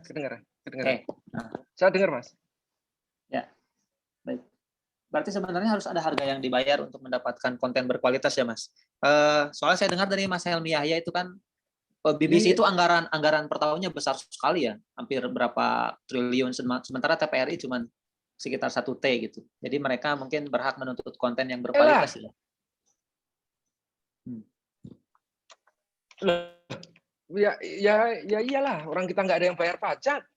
Pajak televisi siapa yang bayar di Indonesia ini? Ada berapa televisi di Indonesia itu? Baik. Oke, dari teman-teman ada yang menanyakan hal lain?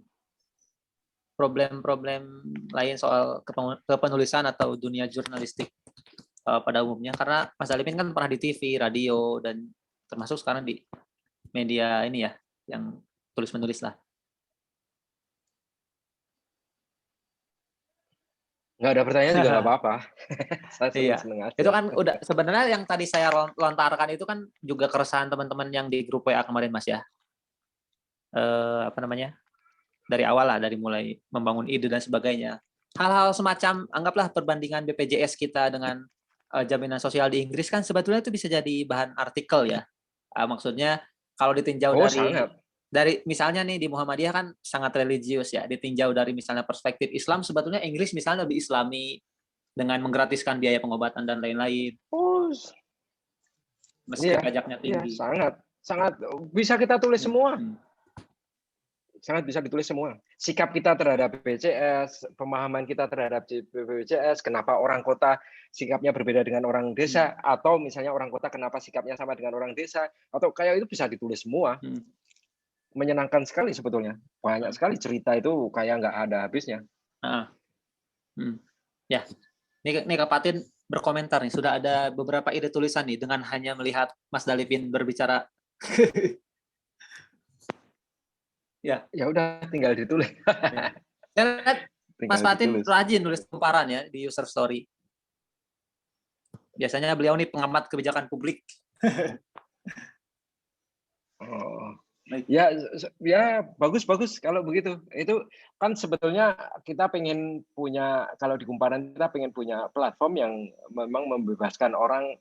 Nah ini celaka ini. Saya cerita saja secara keluhan kami atau paling tidak waktu kami beride untuk membuat kumparan kan, kita sebenarnya pengen agar tersedia ruang bagi orang untuk menulis dan kemudian disebarkan oleh media yang termasuk media mainstream. Kita menganggap bahwa kami kemudian masuk ke media mainstream dan kemudian bisa kami sebarkan agar ide-ide yang bertebaran banyak sekali yang kita yakin waktu itu dimiliki oleh orang banyak itu bisa terekspos gitulah kira-kira. Tetapi ketika kita memberi fasilitas itu, tahu nggak Mas, tulisan yang pertama kali muncul yang kemudian mendominasi ketika sebulan pertama itu, buzzer dan hoax. Buzzer sama hoax. berita-berita yang muncul di situ tuh, sehingga kita kemudian ini orang ini gimana ya, katanya pengen pengen punya platform media yang kemudian mereka bisa bersuara dan Itu kemudian dulu nggak kita dimoderasi, media Mas? bisa membantu untuk dulu kita kan tuntutannya kan dibebaskan dulu. Jadi Kita nggak ada jadi sebelum moderasi ya? melakukan itu kita melakukan ya kita lepaskan aja. Saya betul-betul yang mengawasi itu waktu itu. Maksudnya saya itu yang muncul semuanya ya hoax lah, inilah sampai kemudian kita ini orang gimana ya meminta fasilitas, begitu dikasih fasilitas mungkin orangnya yang meminta fasilitas itu tidak menulis, cuman minta doang, tetapi kemudian yang lain adalah itu dimanfaatkan oleh orang-orang yang memang tidak bertanggung jawab. Jadi repot sekali kan. Itu sama juga dengan orang meminta konten berkualitas, dikasih konten berkualitas nggak mau bayar. Lebih baik mengkonsumsi konten yang tidak. Itu kenapa kemudian saya kadang-kadang pusing juga ngadepin kayak gitu. Ya kalau idealnya sih dalam hidup yang ideal sih, tapi utopis adalah semuanya gratis dan luas. Nah, itu dan kerja rodi jadinya. Betul. Jadi sekarang ini juga, ini mungkin pertanyaan terakhir ya Mas ya. Ya. Mas kan mengalami berbagai zaman, kemudian transformasi dari zaman cetak, internet dan sebagainya. Jurnalistik ya, kedepannya prediksi kayak apa Mas? Saya sejujurnya kalau tidak ada kemudian persoalan, saya itu khawatir. Serius, saya khawatir bahwa kita itu ada sliding. Kalau dalam bahasa Inggris istilahnya dumbing down ya, membodohkan diri. Masyarakat itu membodohkan diri, termasuk medianya, jangan salah. Saya tidak mengatakan masyarakat, tetapi kita semua itu bareng-bareng membodohkan diri dengan perilaku kita. Sehingga kemudian ya masa depannya saya agak khawatir. Kami bukan untuk kemudian sok-sokan, tapi mencoba untuk kemudian melakukan perlawanan ya.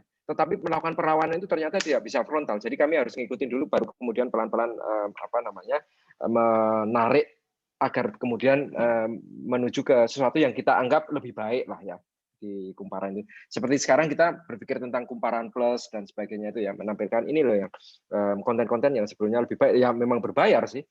Saya nggak tahu yang sekarang mulai berlangganan udah berapa, tetapi kita menuju ke sana. Karena sebetulnya ada persoalan yang sangat mendasar dari kita berbicara media sosial ya, untuk kemudian sambungannya kita berbicara tentang media sosial. Karena media ini kan semua media itu sifatnya sebetulnya satu arah. Kami ini media ini dari zaman dulu hingga ke sekarang mulai tergerus ya karena ada media sosial. Itu sifatnya kami ini cultural broker, kami itu value broker, kami itu semua makelar yang disebut makelar itu peran media. Sifatnya satu arah semua. Jadi gini, ada sebuah kejadian, ada baik penting atau tidak penting, kamilah yang menyaring. Ada nilai, penting atau tidak penting, kamilah yang menilai, yang menyaring, dan kemudian kami mengabarkan kepada publik. Kan yang terjadi seperti itu sebetulnya. Media itu seperti itu. Segala sesuatu hal yang terjadi di seluruh dunia, kami memilah-milahnya mana yang penting, mana yang enggak, mana yang ini, mana yang layak, mana yang enggak. Set, kita jadiin satu, kita tulis, kita sampaikan ke publik. Itu kan yang kita lakukan, media itu yang melakukan itu. Itu sebabnya dia sebetulnya makelar. Makelar agama lah, makelar apalah, makelar nilai lah, makelar budaya lah. Itu media itu sifatnya seperti itu. Nah, dulu itu seolah-olah baik-baik saja. Tentu saja tidak baik dong, tidak ada tidak resiprokal kan sifatnya. Harusnya kan publik juga bisa menyampaikan apa yang mereka sampaikan. Harusnya seperti itu kan. Karena apa yang penting menurut media, apa yang bernilai menurut media sebetulnya belum tentu penting dan bernilai oleh bagi publik. Kan sebetulnya seperti itu. Nah, ketika media itu sedemikian kokohnya sebagai makelar, segala macam makelar, tiba-tiba muncul yang namanya media sosial. Sifat media sosial itu ada 4. Satu, dia berbicara tentang dirinya sendiri. Jadi kita menggunakan media sosial itu sebenarnya kita berbicara tentang diri kita sendiri kan. Dia berbicara tentang teman dan kerabat, handai taulan. Artinya saya berbicara tentang keluarga, tentang teman saya, tentang kerabat saya, tentang apa. Ketiga, dia berbicara tentang interest. Jadi ketertarikan saya apa nih? Ketertarikan saya main sepeda, ketertarikan saya main apa, main apa. Keempat, dia gampang disebarluaskan. Coba, 4 hal itu sangat berbeda, itu diametral, berhadapan-hadapan, juxtapose dengan posisi media. Media, makelar, segalanya penting ini, sementara yang di sini dia berbicara. Jadi, ketika media sosial menjadi populer, itu mereka secara otomatis pasti tidak akan kemudian orang itu mengkonsumsi media atau berkurang konsumsi medianya, informasi dari medianya. Kenapa? Karena media itu seringkali kan dia tidak berbicara tentang si X ini. Dia tidak berbicara tentang keluarga dan handai taulan si X ini. Dia tidak berbicara tentang interest si X ini. Dan dia mungkin susah disebarluaskan. Media, jadi kemudian si pengguna media sosial akan bertanya, lah ngapain aku mengkonsumsi media? Dia tidak berbicara tentang aku, dia tidak berbicara tentang keluargaku dan teman-temanku, dia tidak berbicara tentang interest aku. Dia hanya berbicara tentang apa yang mereka media hanya berbicara tentang apa yang mereka anggap penting, yang tentu saja tidak ada hubungannya dengan aku semua. Sehingga itu kemudian kenapa media sosial menjadi populer sekali dan lingkar melingkar, dia saling berhubungan antara mereka yang interestnya sama, tentang teman yang sama, keluarga yang sama, handai taulan yang sama, sehingga kemudian semakin terpisah. Media untuk kemudian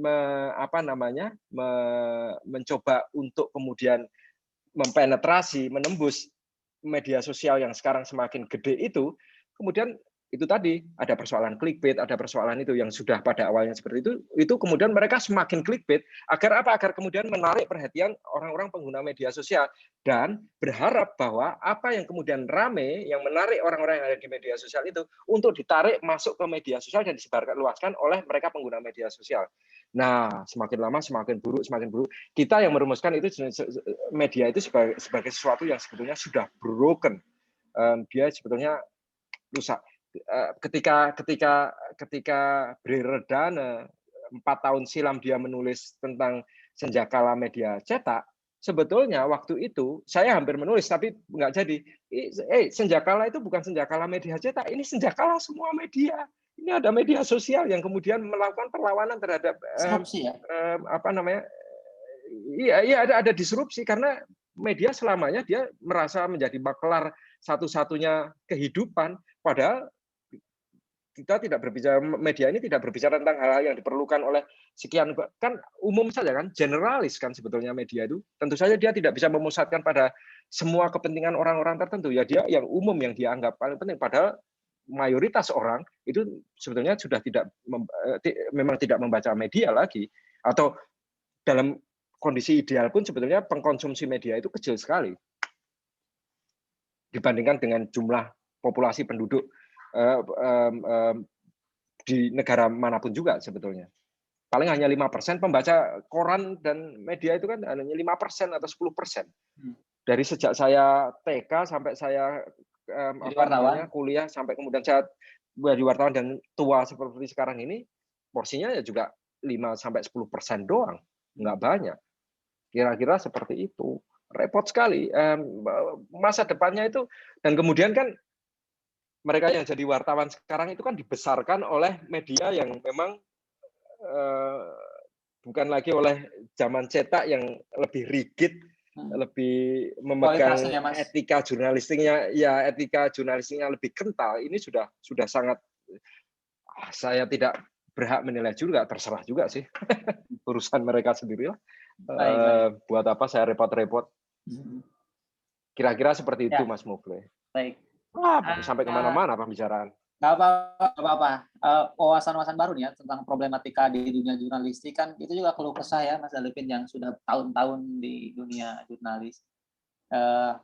Yang lain mungkin via video tidak apa-apa untuk sharing.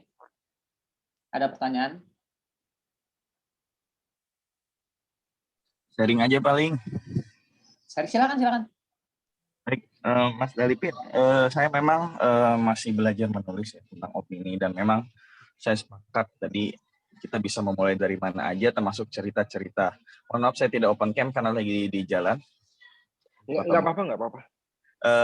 Dan memang pada hari ini minat-minat yang dibaca itu betul, bukan tulisan-tulisan berkualitas gitu, tapi tulisan-tulisan yang receh, yang berhubungan dengan cinta-cintaan, yang berhubungan dengan istilahnya kontra pemerintah, itu tulisan-tulisan yang cepat viral gitu. Nah, yang menjadi permasalahan adalah ketika memang kita mencari aha moment gitu, agar tulisan kita menjadi menjadi nutrisi bagi para pembaca. Karena memang yang saya rasakan, saya pernah melihat, jadi saya pernah menulis di satu media yang bisa terlihat jumlah view-nya, yang saya bisa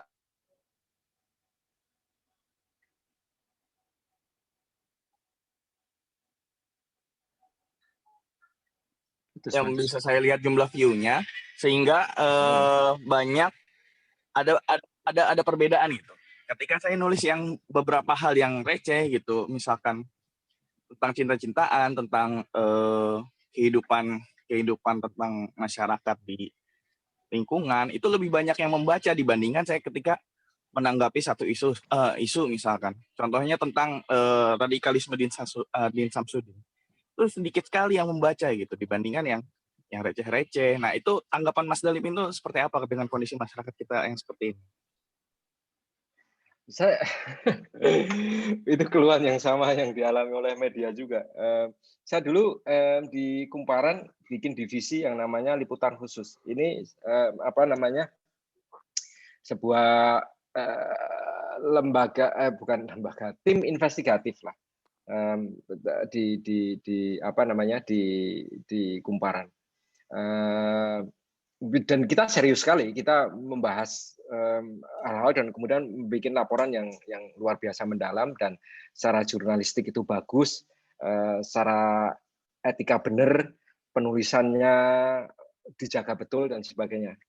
Nah, tapi itu bikin frustasi ketika pada suatu saat kita membahas tentang kemungkinan tenggelamnya Jakarta. Kita bikin penelitian, pokoknya bagus lah, videonya bagus apa-apa. View-nya itu dibandingkan dengan kasus bercerainya, saya lupa yang bercerai siapa itu. Dengan kasus bercerainya seorang artis yang ditulis hanya dalam waktu 10 menit, dibandingkan sebuah laporan investigasi yang kita bikin selama 2 minggu, itu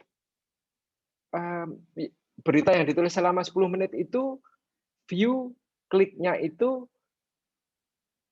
4.000 kali lipat dibandingkan liputan. Itu bikin kami down betul. Maksudnya ini liputan yang layak dibaca menurut kami oleh semua orang, karena ini betul-betul berbicara tentang hal yang menyangkut kepentingan semua orang, tentang masa depan Jakarta yang akan terjadi seperti kalau sampai ini yang baca itu cuma sekitar 5.000 apa 4.000 gitu. Sementara yang baca itu sampai 300.000 berapa gitu. Itu bagaimana itu tidak membuat kami yang mencoba untuk itu seperti putus asa dan mau bunuh diri rasanya. Itu apa gunanya kami melakukan semua itu, kami mengikuti semua itu ketika berhadapan dengan hal yang itu. Saya tidak mau menyalahkan publik ya sebetulnya ya, atau masyarakat, tetapi dan saya tidak punya jalan keluar. Sejujurnya saya tidak punya jalan keluar. Saya tidak ngerti harus bagaimana. Saya cuma berharap saja bahwa kemudian yang 5.000 itu yang membaca itu orang-orang yang pada akhirnya akan mengambil kebijakan pada persoalan-persoalan penting kenegaraan. Karena mereka lah yang lebih penting daripada pasar yang 300.000 itu, tapi sebetulnya ya mereka sekadar orang-orang yang mengkonsumsi saja dan kemudian tidak akan punya kekuatan apapun kecuali kekuatan ekonomi, dan kekuatan ekonominya pun sebetulnya kekuatan yang palsu dalam tanda kutip, karena kan kekuatan ekonomi untuk diiklanin toh, untuk dijejali iklan toh. Jadi saya cuma berharap yang 5.000 ini orang-orang yang mungkin lebih penting, lebih layak untuk kemudian kita, ya sudah, kita berbicara tidak lagi persoalan kuantitas, kita berbicara pada persoalan kualitas. Karena tapi ada sikap praktis juga pada saya, Mas Fatin. Gini, ya nggak apa-apa lah. Itu yang 300.000 orang yang membaca itu menghidupi kami yang untuk membuat berita yang benar yang hanya dibaca oleh 5.000 orang ini. Kami untuk menenteramkan hati ya begitu saja. Karena orang tidak mau masang iklan di berita kami yang hanya dibaca 5.000, tetapi dia akan masang iklan di yang 300.000. Ya sudahlah, nggak apa-apa lah kalian nulis Subsidi berita ya, yang seperti itu untuk menghidup. Iya, subsidi saja, subsidi silang saja. Mau bagaimana? Maksudnya realistis saja. Praktis realistis saja. Mau bagaimana lagi? Ya. Baik. Ini closing statement ya Mas ya. Closing statement. Mungkin Mas tadi sudah menyampaikan keputusasaan memang ya, gelap gitu. Tapi ada nggak untuk mendamaikan antara CEO? Oh gini Mas Pak. Oh ya. Oke. Ya. Saya gini. Ya. Itu sebuah ungkapan ya, tetapi bukan sebuah sikap. Maksudnya dalam pengertian dari awal ketika kita bikin kumparan, kita berpikir soal itu sebetulnya. Antisipasi ya. Iya, jadi gini, sebetulnya cara berpikir, paradigma dari media online di Indonesia itu tidak pernah berubah dari sejak ketika pertama kali didirikan tahun 97. Ya memang ini mau dibikin gratis, kemudian dengan dibayari oleh iklan, terus kemudian cara nulisnya melakukan kreolisasi terhadap apa namanya rumus 5W1H.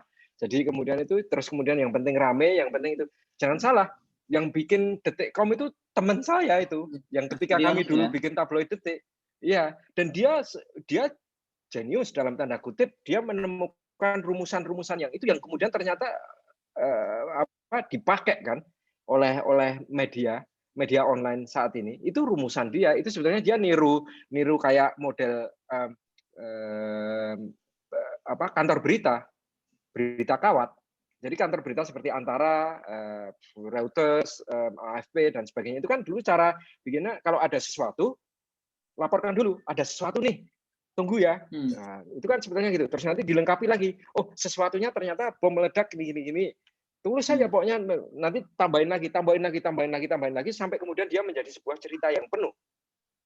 Tetapi itu di berita kawat ya, di berita kantor berita. Nah, di media online kan ketika itu harusnya bertambah-tambah, ada akumulasi informasi, itu tidak terjadi kan, pisah-pisah saja kemudian menjadi item-item sendiri yang kemudian orang diminta untuk kemudian menjadikan satu, tetapi itu tidak tetapi toh itu yang kemudian ternyata sukses toh, ditiru oleh semua orang. Nah, kumparan itu waktu itu kita melihat ini kalau begini terus caranya, ya ini akan semakin rusak, apalagi kemudian ada media sosial, orang semakin tidak mau lagi ketika ada senjakala media cetak, ini akan senjakala media online sebentar lagi. Kalau memang tidak hati-hati, apalagi nanti kalau Google, Facebook, kemudian dia bikin dalam kantor berita sendiri misalnya atau berita sendiri, habis semuanya. Karena secara sistem dikuasai oleh Google, apalagi yang mau ditawarkan oleh media-media online ini nggak ada lagi karena semuanya dikuasai oleh beritanya padahal sama semua kan. Kemudian nanti akan semakin ngawur lagi, akan semakin clickbait lagi dalam tanda kutip, akan semakin nggak karu-karuan lagi dan isinya udah nggak terkontrol lagi. Nah, kami di Kumparan waktu itu berpikir ini harus kita benerin, kita pelan-pelan, tetapi kita tidak bisa berhadapan secara frontal, sehingga kemudian membutuhkan waktu 3 tahun sebetulnya untuk menyiapkan Kumparan Plus itu. Kumparan Plus itu yang sebetulnya sejak awal pengen kita lakukan, tapi waktu mau kita luncurkan, waktu itu ada pandemi, kita terpaksa menahan diri dulu untuk kemudian memperkuat infrastruktur agar yang kumparan yang ada tetap bisa hidup. Baru kemudian kita bikin Kumparan Plus, kita luncurkan setahun kemudian karena kita sudah bisa membagi perhatian kita. Jadi itu sebetulnya Kumparan maupun Kumparan Plus itu bentuk perlawanan kami agar kemudian ini lebih media online itu menjadi ada mungkin ditarik kembalilah pelan-pelan ke marwah kemediaannya lah, kira-kira seperti itu. Apakah kemudian kami bisa sepenuhnya melakukan itu? Ya enggak, ya yang Kumparan yang sebelum ada itu ya ada cerita tentang gosipnya juga tentu saja, karena kita tidak bisa melawan langsung, tapi pelan-pelan, dan kemudian kita menyiapkan Kumparan Plus agar kemudian orang bisa mengakses hal-hal yang menurut kami lebih itu. Dan harapannya adalah Kumparan Plus itu nanti kemudian ditiru oleh media-media lain. Kami berharap sekali bahwa itu, karena kalau nggak mungkin kita kerja sendirian, nggak mungkin. Seolah-olah kemudian itu eksklusif dan kemudian pasar hanya milik kita, tidak. Pasar itu harus dibangun bareng. Kalau kita bangun sendirian, pasar itu nggak akan besar. Artinya kue tidak akan membesar. Roti itu tidak akan mengembang kalau tidak dipanaskan. Dan dipanaskan itu bunuh energi. Dan energi itu harus dilakukan bersama-sama. Sama persis dengan ini prinsipnya. Kira-kira seperti itu. Baik. Nah, barangkali ada yang belum tahu Kumparan Plus itu, Kumparan Plus itu adalah konten berbayar di kumparan.com. Kalau berita-berita yang kita bacakan gratis ya di kumparan.com. Kumparan Plus itu dari penulis-penulis pilihan. Barangkali nanti bisa lihat di situsnya. Ada Usman Hamid, Ari Satria, kemudian Ipang Wahid dan lain-lain, penulis pro lah ya. Kontennya berbobot. Jadi wajar lah berbayar. Nah, kembali ya, kalau misalnya kita ingin konten berkualitas ya maulah berlangganan 10-20 ribu. Selanjutnya Mas, ya terakhir, benar-benar terakhir ini ya. Murah loh itu. Benar-benar terakhir deh. Iya. Tips atau masukan, saran untuk teman-teman kita nih yang baru mau mulai menulis ke depannya. Silakan Mas. Oh ya, belajar aja, banyak belajar, banyak membaca, banyak berlatih, belajar, membaca, berlatih, belajar, membaca, berlatih. Itu aja, nggak ada saya nggak bisa bercerita apa yang saya lakukan saja ya. Saya itu ya melihat apa yang dilakukan. Dulu saya tidak bisa sama semua lah ya, tidak bisa sama semua. Saya diuntungkan oleh lingkaran pergaulan saya. Dulu di situ ada Ashadi Siregar ya, ada Umar Khayyam, ada MH Ainun Najib, ada Linus, ada macam-macam lah. Dulu kami masih sering kumpul. Sehingga kemudian saya banyak belajar. Saya jauh sekali, saya generasi di bawah mereka jauh sekali, bergenerasi-generasi sebetulnya. Mereka layak menjadi orang tua saya. Jadi, tapi saya belajar dari mereka, dan kemudian saya mencoba meniru.